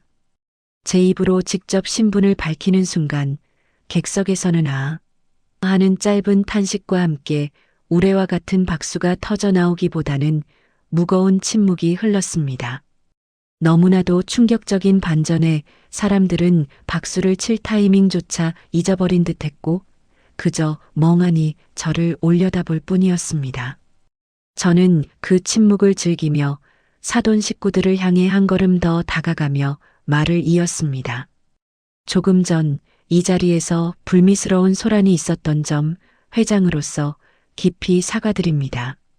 하지만 제게 도둑 누명을 씌우고 짐승 취급을 한 분들이 있어 이 자리를 빌려 오해를 좀 풀어야겠습니다. 제 말이 끝나기가 무섭게 며느리 지은이는 히익 하며 비명을 지르고는 바닥에 주저앉아 버렸습니다. 그녀는 자신의 시어머니가 진짜 1조 원 자산가 회장님이라는 사실을 확인 사살당하자 정신적인 충격을 이기지 못한 듯 했습니다. 사돈 오여사는 식은땀을 비오듯 흘리며 손수건으로 연신 얼굴을 닦아내면서도 어떻게든 상황을 모면해 보려는 듯 눈을 굴리고 있었습니다. 회장님? 아니 사돈 어른? 이게 대체 무슨... 사돈이 기어 들어가는 목소리로 중얼거렸지만 저는 그녀의 말을 무시하고 하객들을 향해 다시 목소리를 높였습니다. 제가 낡은 청소복을 입고 있었다고 해서 제가 가진 인격까지 낡고 더러운 것은 아닙니다. 사람을 겉모습만 보고 판단하여 모욕을 주고 짓밟는 행위, 그것이 과연 여러분이 자랑하는 품격입니까? 제 호통은 사돈 식구들뿐만 아니라 그 자리에 있던 거칠애에 빠진 모든 사람들의 양심을 찌르는 날카로운 화살이 되었습니다. 저는 무대 아래로 천천히 걸어 내려와 바닥에 주저앉아 벌벌 떨고 있는 며느리 지은이의 코앞에 섰습니다. 그녀의 명품 드레스 자락이 제 구두 끝에 닿아 있었고 그녀는 고개를 들어 저를 쳐다보지도 못한 채 흐느끼고 있었습니다. 아가 고개를 들어보렴. 내가 그토록 무시하던 냄새나는 시어머니가 지금 내 앞에 서 있다. 제 차가운 목소리에 며느리는 화들짝 놀라며 고개를 들었고 눈물 범벅이 된 얼굴로 저를 올려다보았습니다. 어, 어머니, 제가 잘못했어요.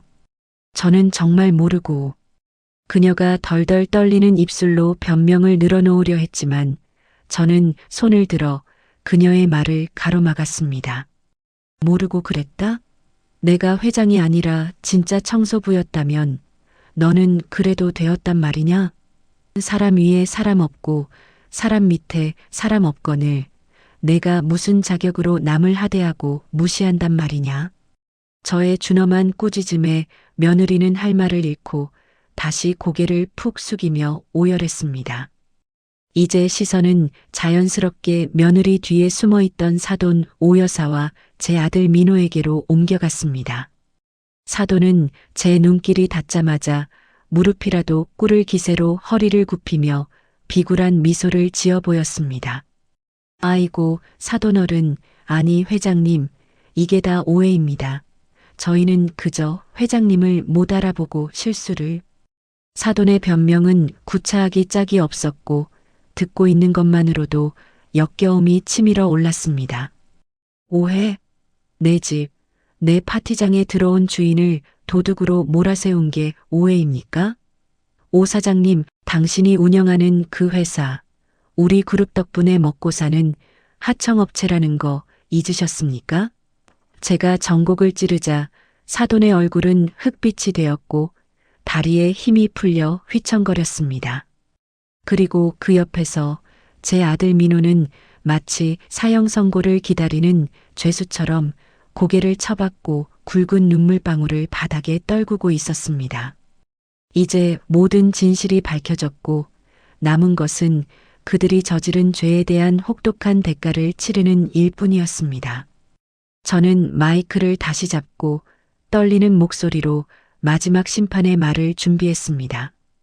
화려한 조명 아래서 벌어지던 사돈 식구들의 오만방자한 연극은 막을 내렸고 이제 차가운 심판대 위에 홀로 선 그들의 비참한 민낯이 만천하에 드러나기 시작했습니다. 저는 손에 쥔 마이크를 마치 재판장의 망치처럼 단단히 움켜쥐고 단상 아래서 사시나무 떨듯 떨고 있는 사돈 오여사를 내려다보았습니다. 방금 전까지 저를 도둑 취급하며 기세등등하게 고함을 치던 그 위풍당당함은 온데간데 없고 마치 도살장에 끌려온 소처럼 겁에 질린 눈망울만이 애처롭게 흔들리고 있었습니다. 오 사장님, 제 아들이 당신네 집 대릴 사위로 들어가서 머슴처럼 부려지는 동안 당신들은 내 회사에서 번 돈으로 떵떵거리고 살았더군요. 제 목소리가 스피커를 타고 연회장 구석구석을 찌르듯 울려 퍼지자 사돈은 차마 고개를 들지 못한 채 바닥만 내려다보며 식은 땀을 줄줄 흘렸습니다. 주변에 있던 하객들은 웅성거림을 멈추고 숨소리조차 죽인 채 이 기막힌 상황이 어떻게 전개될지 마른 침을 삼키며 지켜보고 있었습니다. 1조 원 자산가인 시어머니를 못 알아보고 멸시했던 그들의 어리석음이 이제 부메랑이 되어 그들의 목을 겨누는 날카로운 칼날로 돌아온 셈이었습니다. 저는 그 칼날을 휘두르는 데 주저함이 없어야 한다고 스스로 다짐하며 끓어오르는 분노를 차갑게 갈무리했습니다. 여러분, 저기 서 있는 오푸드의 오 사장, 겉으로는 건실한 중소기업 대표인 척하지만 실상은 우리 그룹에 기생하는 악질 하청업체 대표일 뿐입니다. 제가 사돈의 회사를 지목하며 그들의 실체를 폭로하자 장내는 충격에 휩싸인 듯 낮은 탄식과 함께 술렁이기 시작했습니다. 우리 대박 순대국 그룹의 명성을 믿고 납품 계약을 맺어주었건만 뒤로는 저질 식자재를 납품하며 막대한 부당이득을 챙겨왔습니다. 김 비서가 미리 준비해둔 자료 화면이 스크린에 띄워지자 곰팡이가 핀 식자재 사진과 조작된 장부 내역이 적나라하게 공개되었습니다. 사돈 오여사는 아니 회장님, 그건 오해입니다. 다 설명할 수 있습니다. 라며 다급하게 손을 저었지만 이미 드러난 증거 앞에서 그 변명은 공허한 메아리에 불과했습니다. 오해? 내 아들 눈에서 피눈물 나게 한 것도 모자라 내 고객들 입에 들어가는 음식으로 장난을 쳐? 용서받을 수 있을 거라 생각했습니까? 저의 서슬퍼런 호통에 사돈은 다리에 힘이 풀린 듯 휘청거리며 옆에 있던 테이블을 짚고 간신히 버텼습니다. 그들이 그토록 자랑하던 VIP 초대장은 사실 축하를 위한 것이 아니라 그들의 죄상을 낱낱이 밝히고 처단하기 위해 제가 보낸 소환장이었던 것입니다. 저는 떨고 있는 사돈을 향해 결정적인 한 방을 날리듯 단호하고 매정한 목소리로 파면 성구와도 같은 말을 뱉어내었습니다. 오푸드와의 모든 납품 계약은 이 시간부로 즉시 해지하며 그동안 입힌 손해에 대해서는 법적으로 철저하게 책임을 물을 것입니다. 계약 해지라는 말이 떨어지자마자 사돈 오 여사의 얼굴은 흑빛으로 변했고 입술은 파르르 떨리며 쇳소리 같은 신음만 흘러나왔습니다. 회장님, 제발 살려주십시오. 계약이 끊기면 저희 회사는 당장 부도입니다. 한 번만 자비를 베풀어 주십시오. 그녀는 체면이고 뭐고 다 내던진 채 바닥에 납작 엎드려 제 발치까지 기어와서 애원하기 시작했습니다. 하지만 저는 그녀의 손을 차갑게 뿌리치며 자비, 당신들이 내 아들에게 그리고 청소부 차림을 한 나에게 자비를 베푼 적이 있었나? 라고 되물었습니다. 회사가 망하면 당장 길거리에 나앉아야 할 처지가 된 사돈의 절규는 그동안 그들이 저에게 주었던 모멸감에 비하면 아무것도 아니었습니다. 돈줄이 끊긴 그들에게 남은 것은 빚더미와 파산뿐이라는 냉혹한 현실이 화려한 샹들리에 불빛 아래서 더욱 잔인하게 빛나고 있었습니다. 사돈의 몰락은 단순히 회사 하나가 망하는 것으로 끝나는 게 아니었습니다. 그들이 누려온 모든 사치와 허영이 모래성처럼 무너져 내리는 것을 의미했습니다. 당신들이 입고 있는 그 모피 코트, 타고 온 외제차, 살고 있는 강남 아파트, 전부 우리 회사에서 받은 성급금 횡령해서 산 거 아닙니까? 제가 김 비서에게 받은 재무감사 보고서를 흔들어 보이자 사돈은 마치 귀신이라도 본 듯 소스라치게 놀라며 뒷걸음질 쳤습니다. 회사 빚이 50억이 넘는데도 정신 못 차리고 법인 카드로 명품 쇼핑이나 하러 다닌 당신들의 탐욕이 오늘을 만든 겁니다. 겉만 번지르르 했지 속은 썩어 문드러진 빚쟁이였다는 사실이 만천하에 드러나자 주변 하객들은 경멸 어린 눈빛으로 그들을 쳐다보며 수군거렸습니다. 어머, 알부자인 척하더니 다 빚이었어? 사기꾼이나 다름없네라는 비난의 화살들이 그들의 가슴에 꽂혔습니다. 제 아들 민호가 그런 빈 껍데기 같은 집안에 기생하며 굽신거렸다는 사실이 뼈아프게 다가왔지만 그럴수록 이 악연을 확실하게 끊어내야 한다는 생각뿐이었습니다. 이제 화살은 바닥에 주저앉아 넋이 나간 표정으로 울고 있는 며느리 지은이에게로 향했습니다.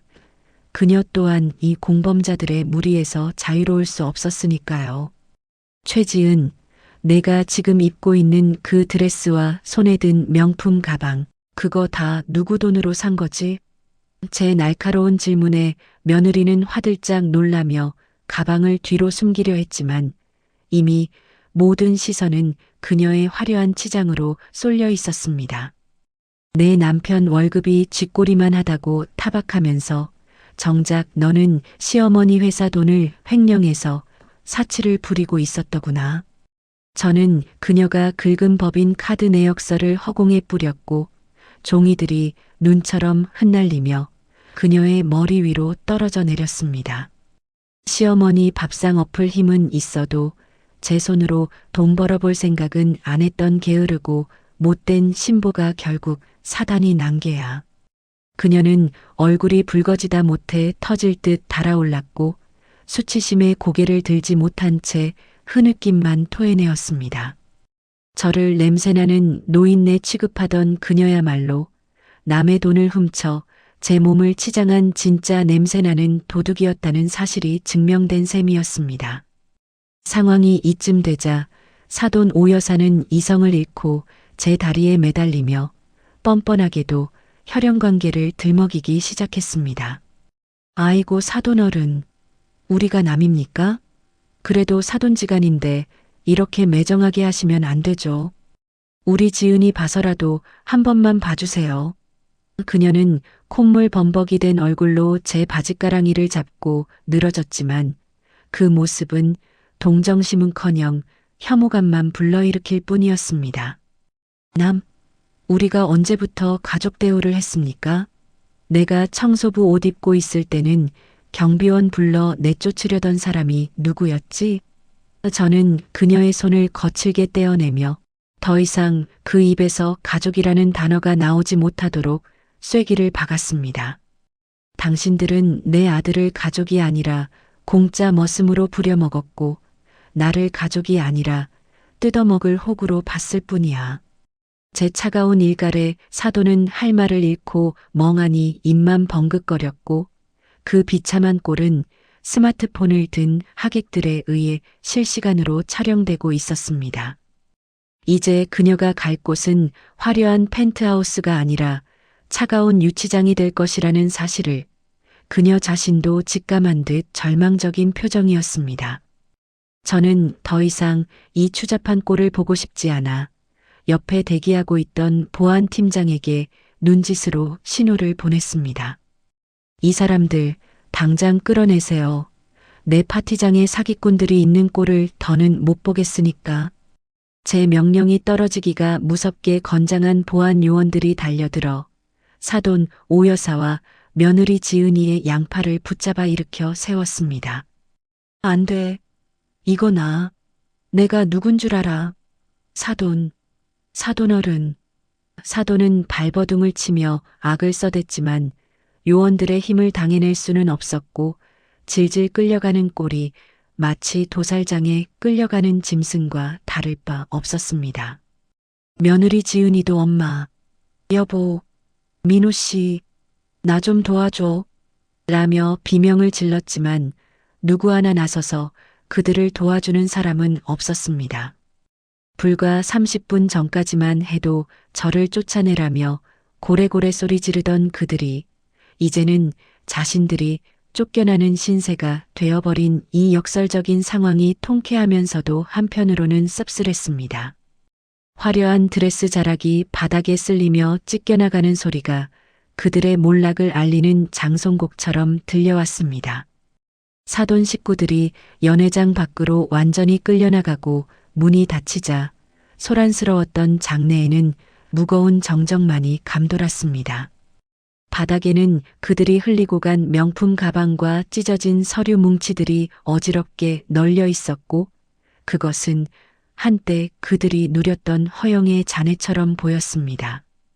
저는 깊은 한숨을 내쉬며 흐트러진 옷매무새를 다듬었고 꽉 쥐고 있던 마이크를 내려놓으며 지끈거리는 관자놀이를 눌렀습니다. 알터니가 빠진 것처럼 속이 시원해야 하는데 왜 이렇게 가슴 한구석이 텅 빈 것처럼 허전하고 아픈 것인지 알 수 없었습니다. 하지만 아직 모든 심판이 끝난 것은 아니었습니다. 가장 아프고 힘든 하지만 반드시 거쳐야 할 마지막 순서가 남아 있었기 때문입니다. 저는 천천히 고개를 돌려 구석 기둥 뒤에 숨어서 이 모든 광경을 지켜보고만 있던 한 남자를 바라보았습니다. 사시나무 떨듯 떨고 있는 그 남자는 바로 제 목숨보다 소중했던 하지만 이제는 남보다 못한 존재가 되어버린 제 아들 민우였습니다. 사돈 식구들이 질질 끌려나가며 지르던 비명소리가 잦아들고 폭풍이 휩쓸고 지나간 연회장에는 무거운 침묵만이 감돌았습니다.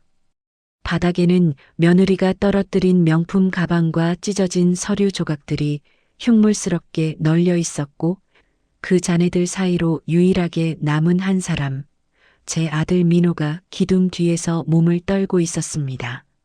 화려한 조명이 비추는 무대 중앙이 아니라 어둠이 내려앉은 구석진 곳에 처박혀 있는 아들의 모습은 흡사길 잃은 어린아이처럼 초라하고 비루하기 짝이 없었습니다. 저는 천천히, 아주 천천히 또각거리는 구두 굽소리를 내며 아들이 숨어있는 기둥 쪽으로 발걸음을 옮겼는데 그 소리가 들릴 때마다 아들의 어깨가 움찔거리는 것이 보였습니다. 5년 전 제가 빈털터리가 되었다고 거짓말을 했을 때 뒤도 돌아보지 않고 떠나던 그 매정한 뒷모습이 오버랩되어 가슴속에서 뜨거운 덩어리가 울컥 치밀어 올랐습니다. 하지만 지금은 모성애라는 이름으로 아들을 감싸줄 때가 아니었기에 저는 입술을 피가 맺히도록 깨물며 독한 마음을 먹었습니다. 제 그림자가 아들의 발끝을 덮치자 녀석은 더 이상 도망칠 곳이 없다는 것을 깨달았는지 천천히 고개를 들어 저를 올려다보았습니다. 눈물과 콧물로 범벅이 된 아들의 얼굴은 엉망진창이었고 공포에 질린 눈동자는 갈 곳을 잃고 헤매고 있었습니다. 엄마, 나 정말 몰랐어. 엄마가 회장님인 줄 꿈에도 몰랐다고. 아들은 덜덜 떨리는 목소리로 뻔한 변명을 늘어놓으며 제 다리에 매달리려 했지만 저는 차가운 눈빛으로 그를 내려다볼 뿐이었습니다. 몰랐다? 그래, 내가 회장인 줄은 몰랐겠지. 하지만 내가 내 어미라는 사실조차 잊어버렸던 거냐? 제 섯을 퍼런 꾸짖음에 아들은 아니야, 그런 거 아니야 라며 고개를 세차게 저었지만 그 말에 진심이 담겨 있지 않다는 것은 누구보다 제가 잘 알고 있었습니다. 이 녀석은 제가 청소부 복장을 하고 모욕을 당할 때 그저 자신의 체면이 구겨질까봐 숨죽이고 있던 비겁한 방관자였으니까요. 처가 식구들이 저를 도둑 취급할 때 단 한 번이라도 나서서 우리 엄마한테 그러지 마세요 라고 소리쳤다면 제가 이렇게까지 비참하지는 않았을 겁니다. 아들의 비겁함은 뼈에 사무치는 배신감으로 돌아왔고 저는 그 배신감을 연료 삼아 아들을 더욱 혹독하게 몰아세웠습니다. 저는 바닥에 주저앉아 있는 아들의 멱살을 잡아 일으켜 세우고 흔들리는 그의 눈동자를 똑바로 응시했습니다. 내가 사돈댁 눈치 보느라 내 전화를 피하고 며느리가 나를 냄새난다고 타박할 때 옆에서 맞장구 치던 거 내가 모를 줄 알았니? 그동안 꾹꾹 눌러 담아왔던 서러움이 댐이 터지듯 쏟아져 나오자 아들의 얼굴은 사색이 되어 입만 벙긋거렸습니다. 장모가 주는 용돈 몇 푼에 자존심 다 팔아먹고 낳아준 어미를 짐짝 취급해? 그게 자식된 도리로 할 짓이냐? 저의 호통소리가 연회장에 쩌렁쩌렁 울려 퍼지자 주변에 있던 하객들은 혀를 차며 아들을 경멸 어린 시선으로 바라보았습니다. 아들은 부끄러움과 공포에 질려 고개를 푹 숙였지만 저는 그의 턱을 거칠게 들어 올리며 시선을 피하지 못하게 만들었습니다. 너는 돈 없는 어미는 필요 없다고 버렸으면서 돈 많은 회장 어미는 필요하더냐? 아주 계산속이 빠삭하구나. 전곡을 찌르는 제 말에 아들은 아무 말도 하지 못한 채 그저 잘못했어요. 엄마라는 말만 앵무새처럼 되뇌며 흐느꼈습니다. 하지만 아들의 눈물은 저를 더 화나게 만들 뿐이었습니다. 그 눈물은 진정한 참회가 아니라 현재의 위기를 모면하려는 악어의 눈물처럼 보였기 때문입니다. 잘못했다? 뭐가 잘못인데? 돈 많은 엄마를 못 알아본 게 잘못이냐? 아니면 내 그 썩어 빠진 정신머리가 잘못이냐? 저는 아들의 가슴팍을 주먹으로 세게 내리치며 울분을 토해냈고 아들은 휘청거리면서도 감히 저항할 생각조차 하지 못했습니다. 내가 처가살이하면서 비굴하게 사는 꼴을 보고도 내가 왜 참았는지 아느냐? 내가 스스로 깨닫고 돌아오길 기다렸던 거야. 그런데 너는 끝까지 돈과 편안함만 좇으며 어미의 가슴에 대못을 박았어. 너는 이미 5년 전에 내 아들로서의 자격을 상실했다. 제가 자격 상실이라는 사형 선고를 내리자 아들은 털썩 무릎을 꿇으며 제 발을 붙잡고 오열하기 시작했습니다. 엄마, 제발 버리지 마. 나갈 데도 없어. 장인어른 망해서 이제 나 받아줄 사람도 없단 말이야. 끝까지 자신의 안위만 걱정하는 아들의 이기적인 태도에 저는 남아있던 일말의 동정심마저 깨끗이 거두어들였습니다. 저는 싸늘하게 식은 눈으로 바닥을 기고 있는 아들을 내려다보며 이제껏 한 번도 내린 적 없는 가장 가혹한 명령을 내렸습니다. 민호야, 잘 들어라. 오늘부로 내 아들 김민호는 죽었다. 너는 이제 내 아들이 아니다. 청천벽력 같은 소리에 아들은 숨이 멎은 듯 멍한 표정으로 저를 쳐다보았지만 저는 눈 하나 깜짝하지 않고 말을 이었습니다. 내가 그토록 좋아하던 돈, 명예, 배경, 이제 다 사라졌어. 너는 빈 껍데기만 남은 거야. 지금 당장 그 입고 있는 양복 벗고 타고 온 차도 다 두고 알몸으로 나가라. 그게 내 진짜 모습이니까. 제 매몰찬 말에 아들은 엄마 어떻게 나한테 이럴 수 있어? 라며 원망 섞인 눈빛을 보냈지만 저는 꿈쩍도 하지 않았습니다. 부모의 재력에 기대어 기생충처럼 살아온 인생이 얼마나 허망한 것인지 맨몸으로 세상의 비바람을 맞아봐야 정신을 차릴 테니까요. 이것은 벌이 아니라 괴물이 되어버린 아들을 사람으로 되돌리기 위한 어미의 마지막 수술이자 처방전이었습니다. 하지만 아들을 완전히 낭떠러지로 밀어버릴 수는 없었기에 저는 그에게 신랄 같은 그러나 고통스러운 마지막 기회를 던져주었습니다. 살고 싶으냐? 사람답게 살고 싶으면 내 회사로 들어와라. 단 회장 아들이 아니라 말단 직원으로. 아들의 눈이 휘둥그레졌지만 저는 단호하게 못을 박았습니다. 낙하산은 없다. 본사 주방에서 설거지하고 청소하는 것부터 시작해 월급은 최저 시급이다. 1년 동안 단 한 번이라도 지각하거나 꾀를 부리면 그날로 영영해고다. 내 재산은 사회에 환원할 것이고 너한테는 한 푼도 안 갈 거야. 평생 손에 물 한 방울 안 묻히고 살아온 녀석에게 주방 보조일은 지옥과도 같겠지만 그 땀방울의 무게를 알아야만 진정한 어른이 될 수 있을 것입니다. 아들은 믿기지 않는다는 표정으로 입을 벌렸지만 제 결연한 표정을 보고는 이것이 거부할 수 없는 최후 통첩임을 직감했습니다. 할래 말래? 싫으면 지금 당장 내 눈앞에서 영원히 사라져라. 제 섯을 펄은 압박에 아들은 울며 겨자먹기로 고개를 끄덕일 수밖에 없었습니다. 그에게는 선택지라는 것이 애초에 존재하지 않았으니까요. 할게요.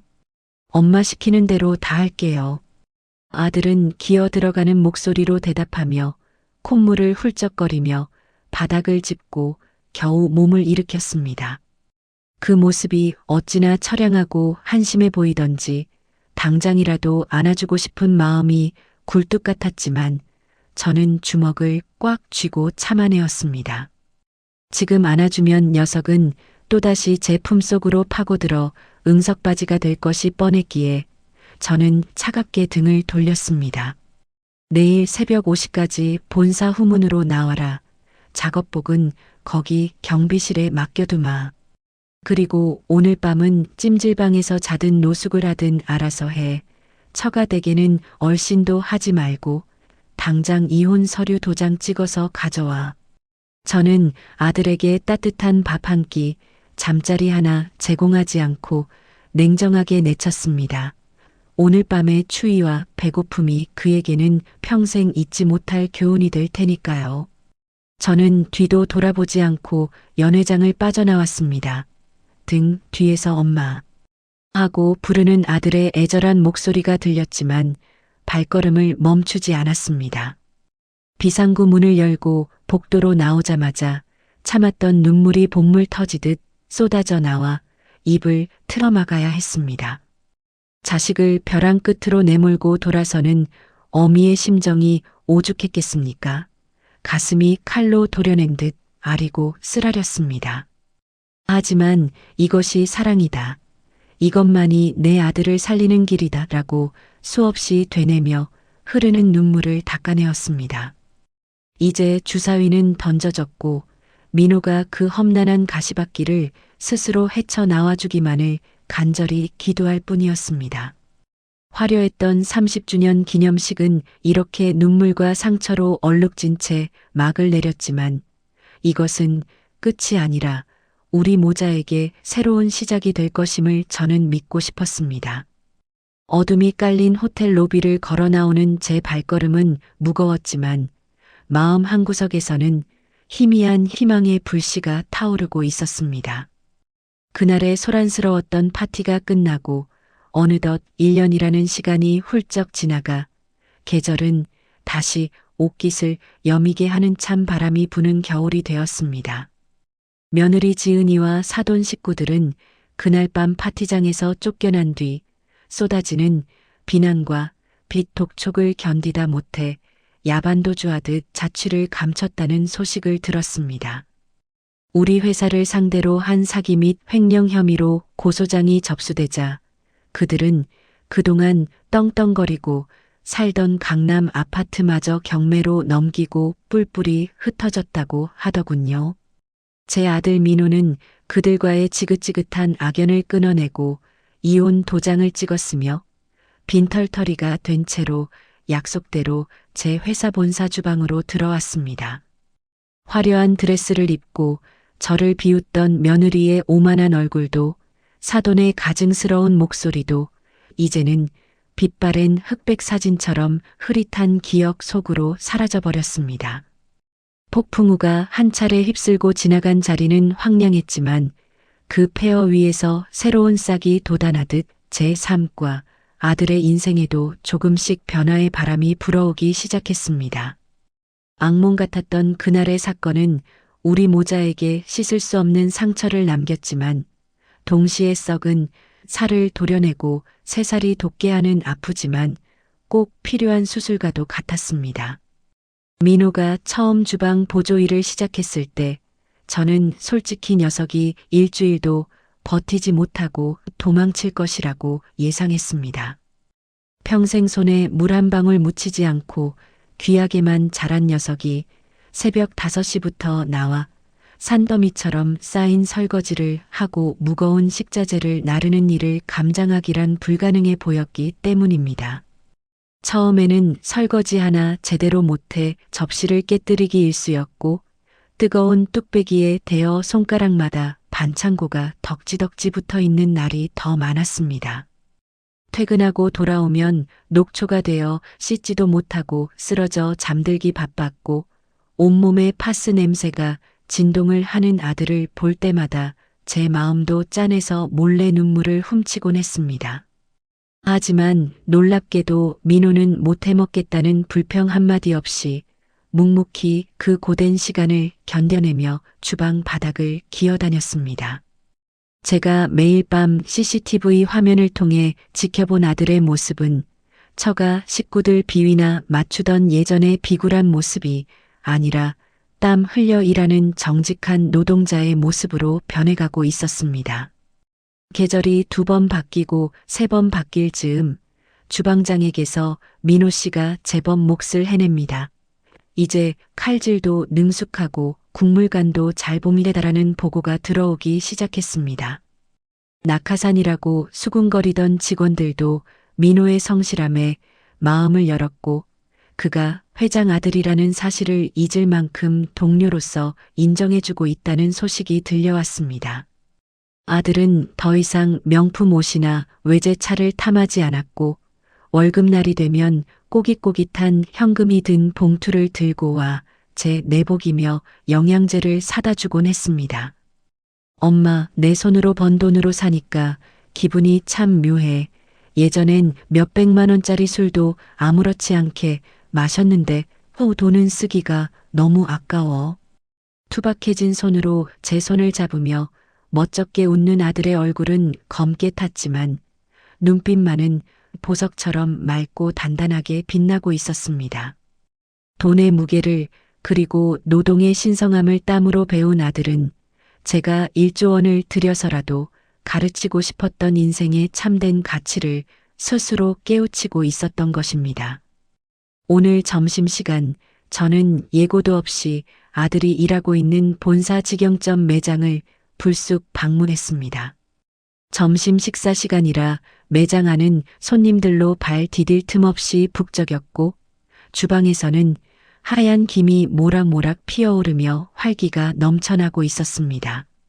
저는 구석진 테이블에 자리를 잡고 앉아 바쁘게 움직이는 직원들 사이에서 익숙한 뒷모습 하나를 찾아 눈으로 쫓았습니다. 회색 유니폼을 입고 머리에 두건을 쓴 채 무거운 뚝배기 쟁반을 한 손으로 번쩍 들고 나르는 건장한 남자 바로 제 아들 민호였습니다. 어서 오십시오. 뜨거우니 조심하세요.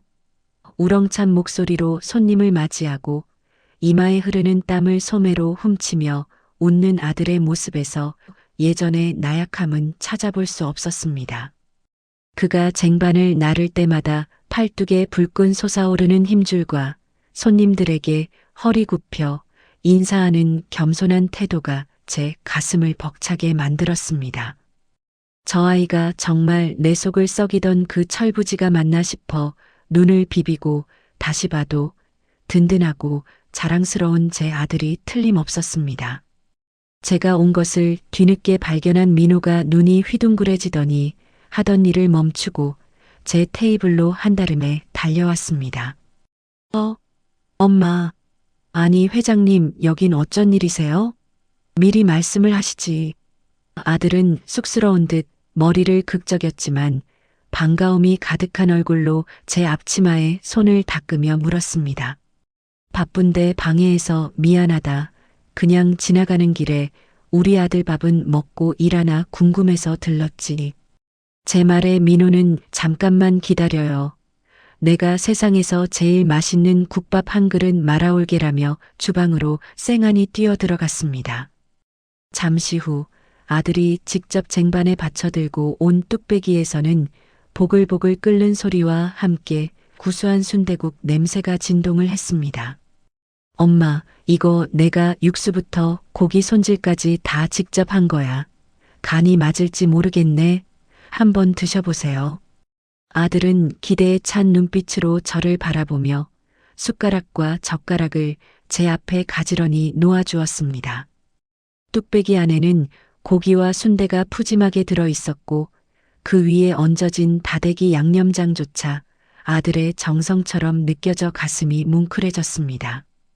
떨리는 손으로 숟가락을 들어 국물을 한 입 떠먹는 순간 뜨거운 기운이 목을 타고 내려가며 얼어붙었던 제 마음까지 녹여내리는 것 같았습니다. 솔직히 말하면 조금 짭짤하고 투박한 맛이었지만 제 입에는 미슐랭 셰프가 만든 최고급 요리보다 100배, 1000배는 더 맛있게 느껴졌습니다. 이 국물 속에는 아들이 지난 1년 동안 흘린 땀과 눈물, 그리고 철없던 지난날에 대한 반성과 참회가 고스란히 녹아 있었기 때문입니다. 어때요? 먹을 만해요?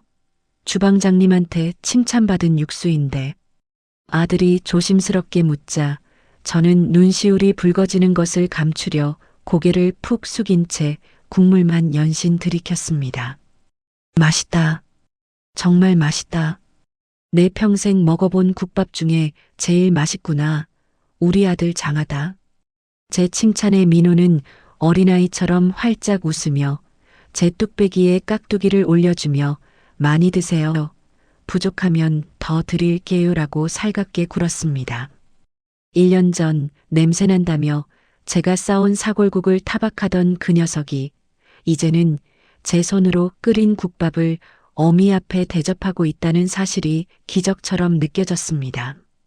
식사를 마치고 잠시 쉬는 시간, 아들은 제 맞은편에 앉아 투박해진 제 손을 꼭 잡고 한참을 말없이 바라보았습니다. 거칠어진 아들의 손바닥 감촉이 제 손에 전해지자 그동안 우리가 겪었던 갈등과 아픔들이 눈 녹듯 사라지는 기분이 들었습니다. 엄마, 그동안 정말 미안했어요. 그리고 고마워요. 엄마가 날 포기하지 않아줘서 사람 됐어. 아들의 눈에 그렁그렁 맺힌 눈물을 보며 저도 참았던 눈물을 터뜨리며 아들의 손을 맞잡았습니다. 아니다. 내가 더 고맙다. 이렇게 번듯하게 돌아와줘서 엄마는 이제 죽어도 여한이 없다. 우리는 시끄러운 식당 한복판에서 서로의 손을 잡고 울고 웃으며 그동안 하지 못했던 마음속 응어리들을 모두 털어내었습니다.